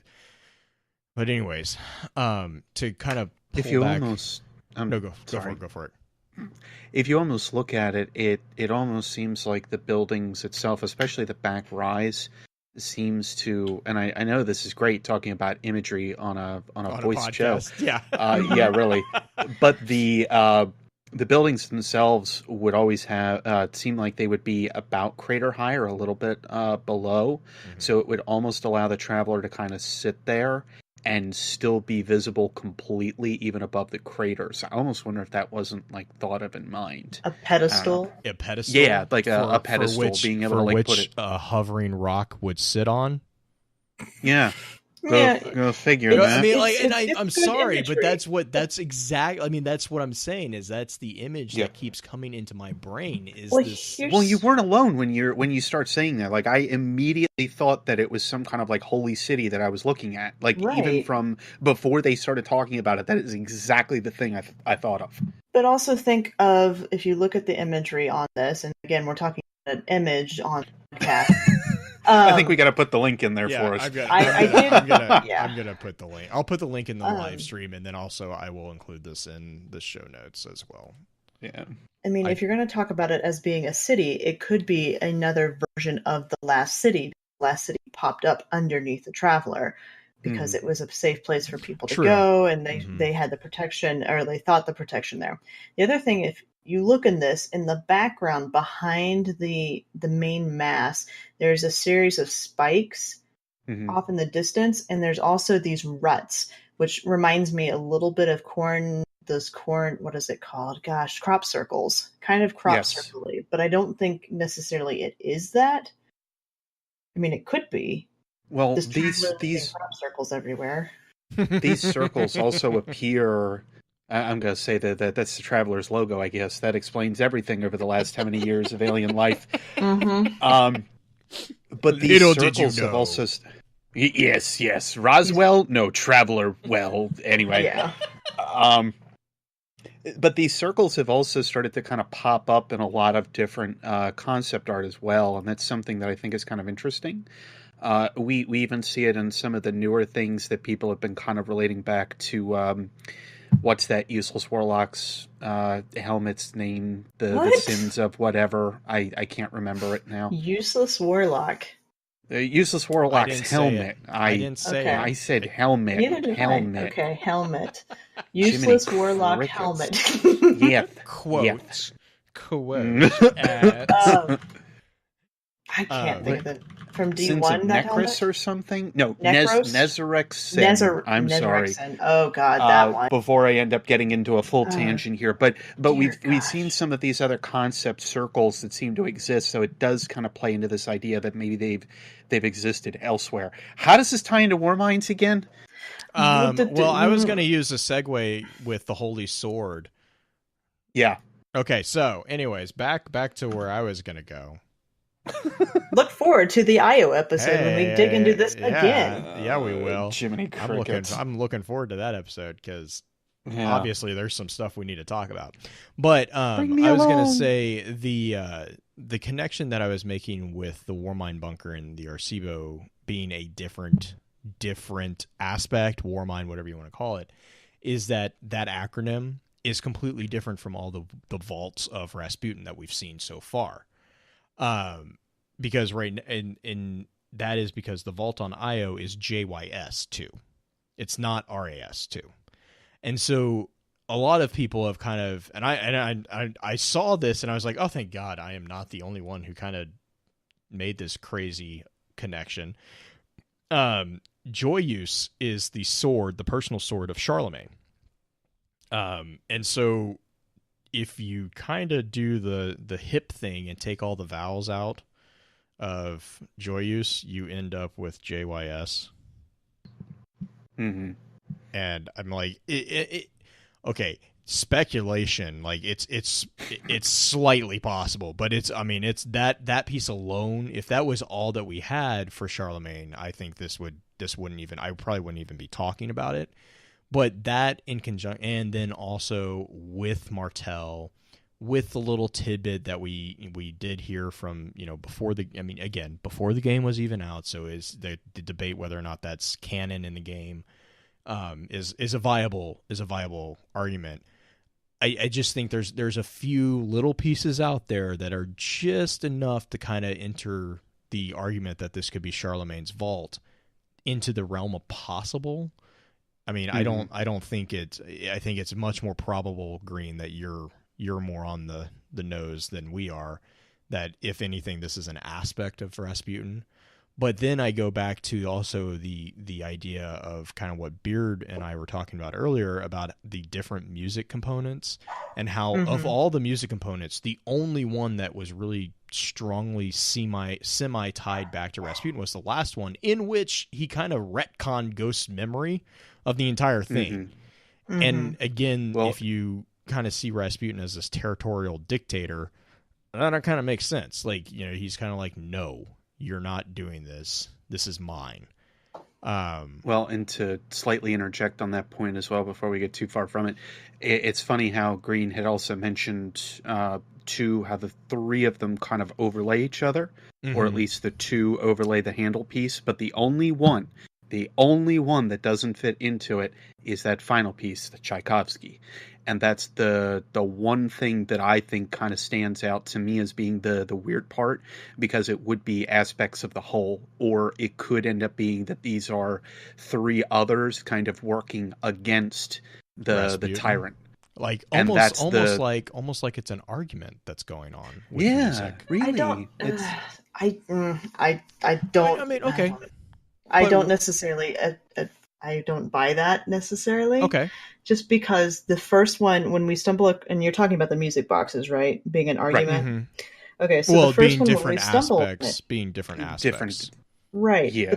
The first one is in the wild when we find it. Like, we just kind of happen to find it. Granted, if you take out the idea of us activating the adventure, we find that one because we stumble across the channel, which could be something that he puts out there, like pushes out there. But the first music box has been there a while. We know that because the second one was updated recently.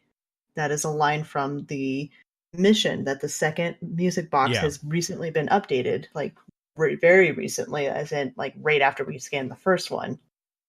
Yeah, because it was like he updated the message. Because the message is going specifically to us. The only thing I could call out about like the appearance and where they are, and take it for what it may be, it could just be game mechanics, but the idea that they disappear after we're done scanning them, it makes me wonder if they just kind of jump around in different locations. And it could just be something like accessing a hard drive. How often do you access the same files? Sometimes it could be several years afterward. It could be 100 years. It could. We don't necessarily know even how Warminds end up storing a lot of their information either. It could be on. I doubt it's on magnetic tapes, at least for God's sake. But it's possibly. It's possibly on, and just to play back to a little bit of something, but Hitachi has been working on this. It's not sapphire glass. I forget the exact name for it, but they've been working on a glass that can actually like store information for what they are expecting about 3 million years.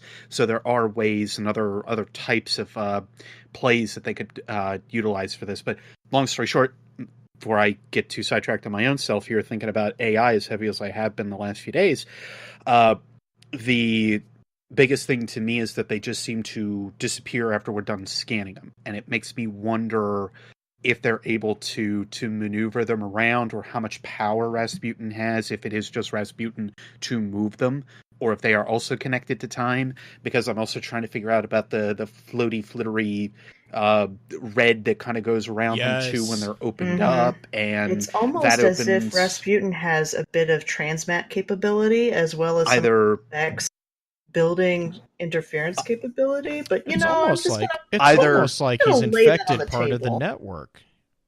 It's almost like he talked to the stranger at some point and asked, "Can you teach me how to time travel?" What? That never happened. What? No one taught him how to step. Ladies and gentlemen, put on your tinfoil hat. That was a comment that Baxter made earlier today. Teach me how to step. Was it? Teach me how to That's step. Amazing. I called him out on that. I was like, I see what you did there. I applaud you. Oh man. God, I love that card. That's another great card. Anyway, sorry. Well, that was the card also that you see Rasputin as a territorial, because that's when he opens up, he's like, "You're not one of mine. Like I know you're who are you? You aren't you are like one of mine, but you see not. That style of writing with Rasputin in two cards. You see it with this one, and then you also see when he's talking about the gardener and everything of that notion too. Like those are the two times that it almost seems like we get a glimpse into Rasputin's head. I know that's a Legends. I think that's a Legends card. That's not a Rasputin card, but the inference back with like some of the wording that is used just kind of to me says that it is another Rasputin card of some kind. It's got that. It's got that megalomatic. Oh god, what was I going for? I just blanked on the word that I was going to use. It's not aggression, but it's like arrogance.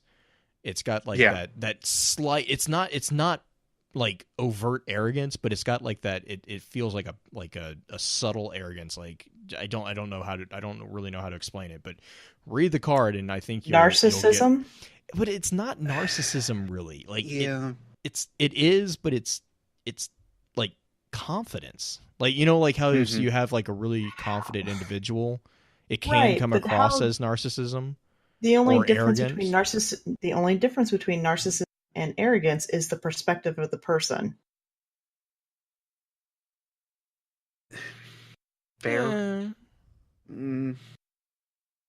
I know. I see where means about it. I guess I've always associated again, I narcissism see both sides. and arrogance as on the same side of the coin, whereas confidence I kind of see as similar but different because it's not necessarily narcissism and arrogance I kind of view as a negative trait, whereas confidence is the same but not. It can be. It's all based on perspective, though. Like in your perspective, you could be confident, but in another perspective, you can be a complete and utter narcissist. You don't know. It's just based on perspective. But if you read the etymology, sorry, words. if you read over between those couple cards that we just brought up, though, there is that line that he does teeter on. There is to me there is that aspect of confidence, but yes, there is that air of, well, I am this important, so you need to go ahead and help me. But I am doing it because I need to do this in order to save a civilization, or at least save myself, because I am the last of a thing. Right. And there's this need projected behind it. Yeah. And that's more scary. That's what I think also kind of ties back to even the quotes as well. And this is something that we unfortunately can't really say unless we have, like, if you listen to the way that Ghost delivers those quotes, when I start to sit down and read over those couple Grimoire cards that we just mentioned with the Legends one and is it Rasputin 4, and then you listen to how Ghost phrases it and talks it back to you, I have read those cards in the exact same mannerism. So that to me kind of says that there's this there's this sentence structure, and I should probably just bring it up and be done with it, but there's this sentence structure where it just kind of has like these run-on sentences that you think should have ended 5 words previous, but it just keeps going and going and going and rambling just about as much as I do, and it just constantly manages that it's still in control, but it has this sense of it still needs to know what it needs to do. And that's what I even get with these phrases that are sitting here, and why, again, to me, it doesn't necessarily tie back that it is just Rasputin that is kind of talking within these. Like, all of them seem like they're trying to find their voice, and they do it through these different means, and they do it through these different quotations that have been pre-Golden Age. And that's why, for the music being an identifier between them all, and how each of them are separate but different. Each of them come from different areas but are different, but run on the same idea of pentatonic scales. And then you end up listening to Handel, and you end up listening to, which arguably you could say uses quite a few pentatonics even in his writing in a different mannerism, all the same. But then you listen to Tchaikovsky, And he doesn't follow that. No, he's much, much later in the music history.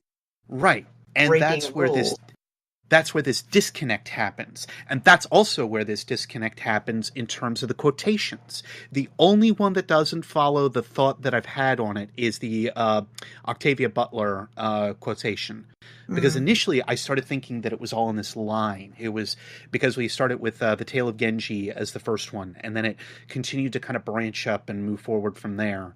And then the Octavia Butler one just throws that whole idea almost out of the, completely away. Is the Octavia Butler a warning? Yeah. That's what I'm, trying to figure. And that's where it's almost like these others are... Sorry. Is it a warning for us or a warning for the person speaking? Yes. Right, but I mean, yeah, right? it's a legitimate question. Yes. Is it because to kind of go back to what you're saying about the conversation in Green? I know you don't like that idea, but what if it's not an argument? What if it's a person talking to himself? Mm-hmm. What if it's an argument with? Okay, so I'm married. My wife loves arguing with herself. I'll just be honest. It's kind of scary sometimes, as I'm sure most people who are married to the better gender know this. But I've heard I've heard her do this, where she will argue with herself, and in order to kind of come to I don't understand it. It's beyond I've heard me. Anna do this. I don't understand it at all. It's I don't know what you're okay, but that's now that you were talking, I kind of was thinking what if this is a argument within the same entity, mm-hmm. and it's your first quote, right, is, real things in darkness, blah, blah, blah. And then you get to the second quote, which is where you get the Octavia Butler quote, which is kind of a warning against the dreams. And then you go to the third piece, which is once war has been undertaken, which is basically, they're like, well, the war started, we can't really, do. And then that final jarring piece is the, that one, never ask for anything, never for anything. What if that's a conversation not necessarily from different pieces, or if it is a different piece, it's a conversation from a re-emerging sense of self, which ties back into the idea that Rasputin could be the name associated to the Warmind, but which actually is even more terrifying if it's possible than having just Rasputin, because if Rasputin is the Warmind, which means that it's more than the Rasputin that we know of in Destiny so far, I'm done. Yeah. I think in chat, Black Flag actually kind of put it really good. He's like, Rasputin's the one thing I don't want to fight. Give me dragons, hang on, all this stuff, and hang on. Wish Dragon, sure. TIE Emperor Raven, bring it. The True Darkness, I'm waiting. But Rasputin is truly a frightening player in the game. It's yeah. You want to know something I noticed tonight about these? There are very, very feminine aspects in all three of those. Mm-hmm. Whether it's via quote or the music itself. That Yep. It ties back to a strong woman or a strong writing woman, or just I think ties all back of to all the story, all the quotes deal with are from female perspective, or stories that deal with females, right? Because the only one that I'm not 100% on is Master and Margarita. Well, Master and No, Margarita it totally is. That's totally about Yeah. Yeah. But for the Tale of Genji, it's basically almost about respecting women Okay, and because it was written by a woman, right? Wasn't it written by a noble woman, or was it a noble woman? Right. I don't know if she was noble, but I remember it was written by a woman. By a woman. Okay. And then Octavia Butler obviously is a woman. And then what's the other? Michael is not. No. For the Margarita, Master and the Margarita. Well, no, Michael is not, but the novel Master and Margarita was about a woman. Right. I'm not sure about the Hindu text. The Hindu text is It the only is. one that doesn't. Is it? It is? I was doing a little bit of extra looking into that one last night, but yes, it is. And there is what I find funny, and I don't know if they meant it this way, but the Pipple Tree romance thing that you had listed there. There is 2 Hindu epics that exist, Yes. and the other one, which granted I'm not going to be able to pronounce, is basically off of that. It feels off of that same aspect, or off of that one. So I'm wondering if that kind of plays into it at all. But anyway, that's right. another crazy theory. The handle is all about the end of the war, which was the war about a woman succeeding into power. Yep. So, yeah, and there's all sorts of connections there, but that could be biased looking. Shaman is often a female musician playing. Yes, it's usually, I believe, if I'm right on this one, it was usually a geisha's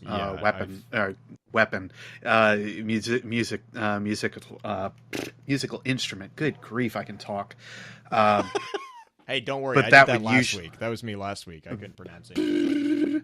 But yeah, if I'm recalling right, like it would usually be women were usually the ones that would within traditional Oriental Japanese history, they would be the ones that would learn a lot of those kind of talents, where the men would always focus on the farming and the military and et cetera, extremely, of course, traditional when it came down to the way that Japanese would handle it. So yes, just to go in line with it, yes, that's on point.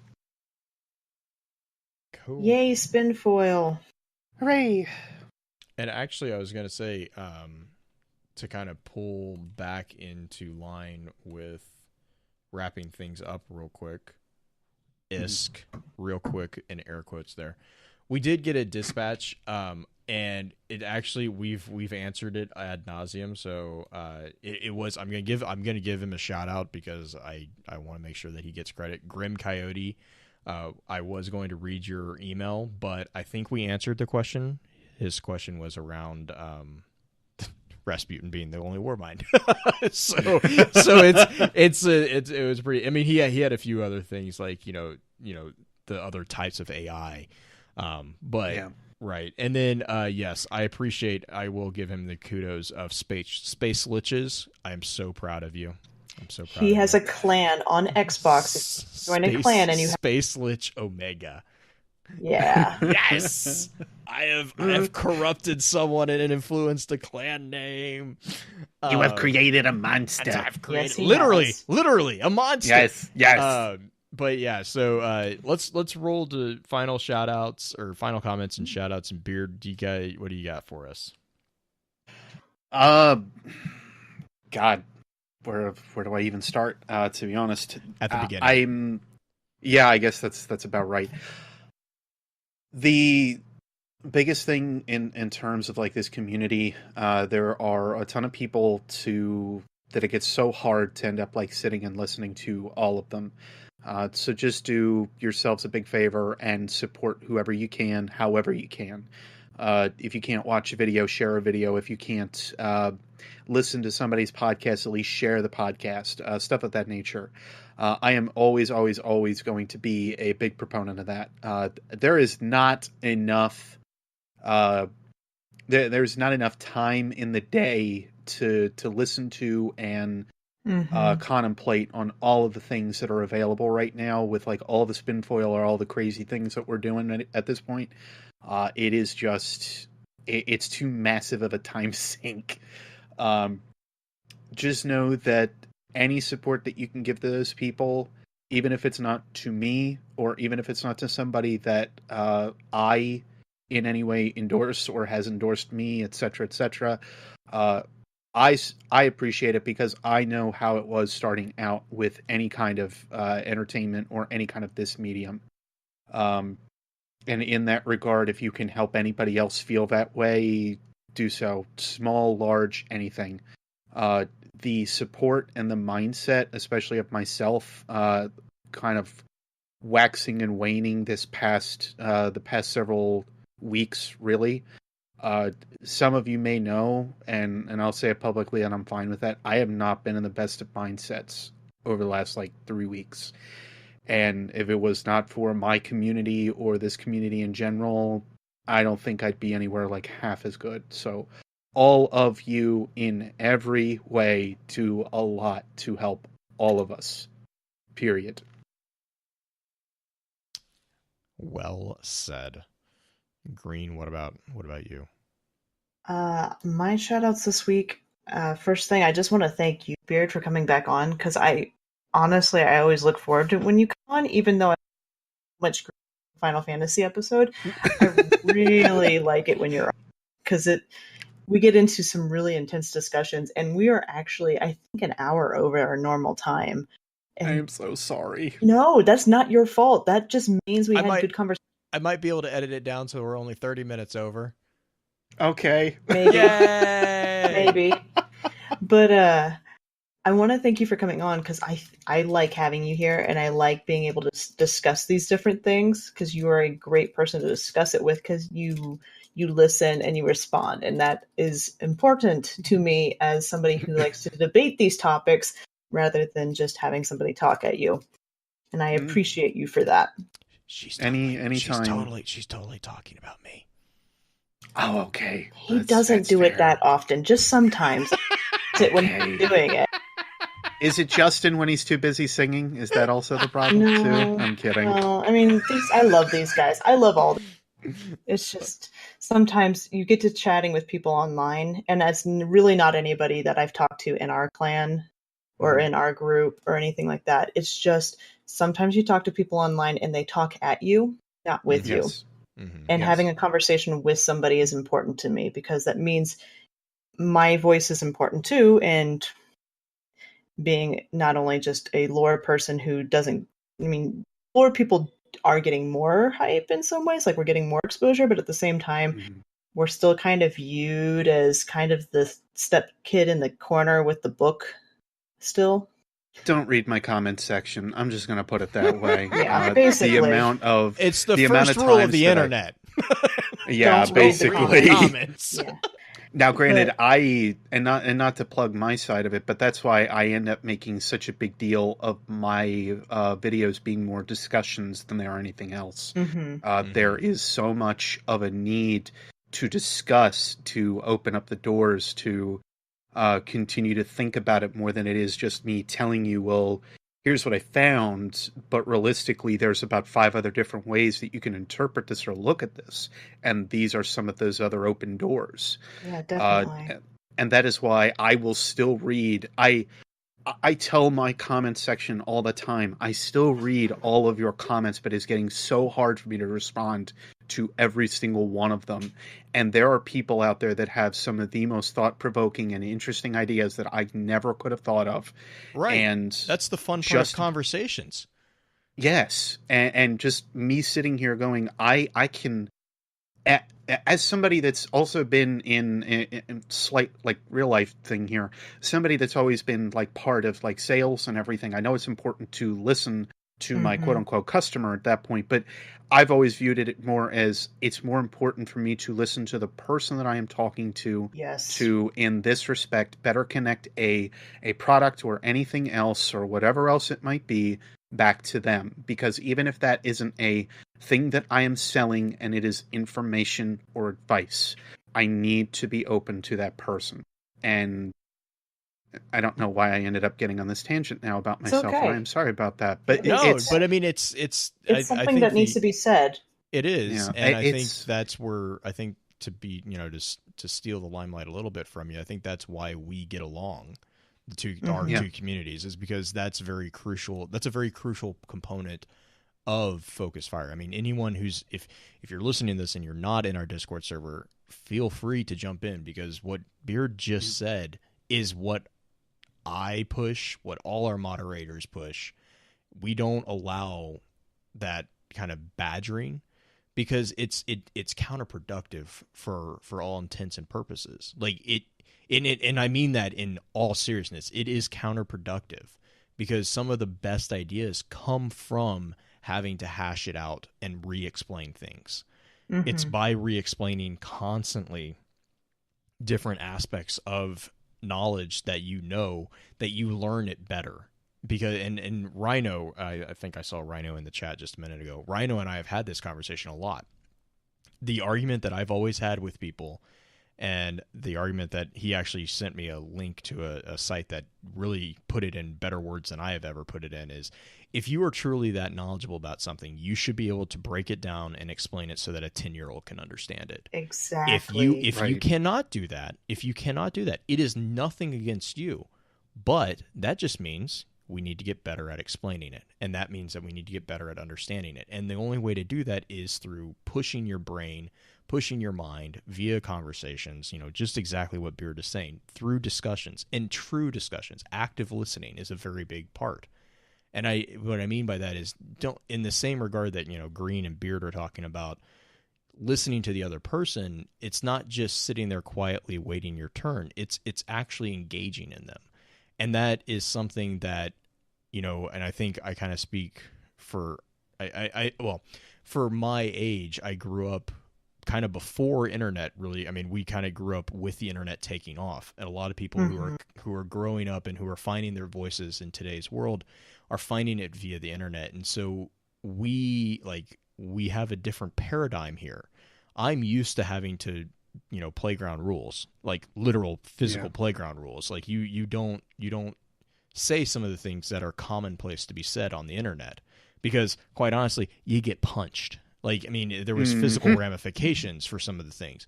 And so, but that attitude is still very important. And it's that attitude of treating the other person with respect. That's very important to us in Focus Fire. It's very important. I've seen it in Beard's community. Mylan's community is the same. Bife's community is the same. I mean, all of the lore communities in Destiny, that's really what sets it apart than other video game lore communities. And that's why that's why I push all of our team to do what we do, why I push myself to do what I do, is because you guys, that is a very important aspect. And that is something that I think everyone here who's talking to you right now, all the voices that are inside your head right now, oh my, that's something. Yeah. Oh my. That's something. What about parts of the whole? Yeah. Shh, there's 3 of us. That's very, very important to us. And so, like I said, if you're not in our communities, if you're not in the social media aspects or the chats, feel free to jump in. You don't have to say anything. You can lurk. We have tons of people who just sit there and watch. Yeah. I mean, for example, Grim Coyote, he says he doesn't have a lot of time to keep up on Discord. He's in the Discord, but he doesn't have time. He just likes reading it. We have a lot of people who do that, and I value those people. But you know what? To be honest, those people are the ones that have the best questions, because those are the ones that will just speak up and just be like, hey, what about this? And it just, I mean, Beard, you're spot on. It just the questions are coming from left field, and they're not, and it's not meant as a challenge. It's meant as a legit, hey, I don't understand this. And it's in explaining it to a person, you actually find a better understanding for yourself. So you're not just teaching, you're also still learning. Well, that's the whole point that I think about the podcast itself. While we're talking these things, we constantly come up with ideas while we're talking. Rasputin, I mean, Blue had one tonight. Yes. All of that. Siva. I mean, we have all those things coming up tonight even. And yes, we prepare ahead of time. Yes, we gather a ton of information, but we don't talk about exactly how we're going to speak about things and stuff like that. It's still a active discourse. Yeah. Every time. That being said, next week's conversation is going to be on the Emperor's hit list, which I know we've had quite a bit of conversation in chat about. We're having a lot of fun with that one. I'm really kind of happy with how the chat's turning that one into kind of a... we've had a really good conversation about that entire thing. And a big shout out. I didn't have anyone to put on this list, but Born to Beat 9, you guys, thank you for the sub over on Twitch. And then also big shout out to the email update from Millie. He's a guy that we actually read an email back, a while back. He sent us an update email, and I just really want to shout out to him that he has created an addict in his better half. His wife is addicted to being a Titan. A Titan. I am going to give him thanks for the kind words and encouragement for his hunter self to stay strong. So stay strong, Hunter. It's okay. It's okay. Yes, it's okay. Green, I know you. I made a Titan. It was a bad idea. I like my Titan, but that's okay. I made it for the subclass stuff. That was it. I'm sorry. Go ahead. That's okay. I pat you on the head. I did the same thing with War. My very, very last thing is kind of an announcement, guys. I talked about it a little bit last week. It is for the Dame stream on Sunday. I will be streaming Sunday night at 9 p.m. Eastern Standard Time, which is 8 p.m. Central Standard. And if you, just do the math. You know the math. Most of you who live in other places, you know the math. I will be on there closing out the stream for the entire charity stream. So if you are listening to this Monday, I'm sorry you missed it, but I wanted to put a big shout out to both Chocolate Shark, Mako Chocobo, and Pins Halo, because they're actually donating physical things to the charity event that I can give away during my segment. And I think that's amazing. Chocolate Shark is actually sending me the package right now, and I know it has some really good stuff in it, so I'm excited to give it away. So, yeah. Do one. Yes. All right, guys. Well, let's run through an outro. We might stay for a little bit of an after show.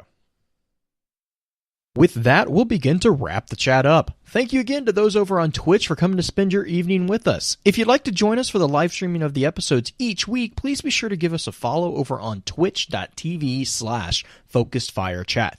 Links to all our other sites can also be found with our episode archives over on the new and improved FocusedFireChat.com.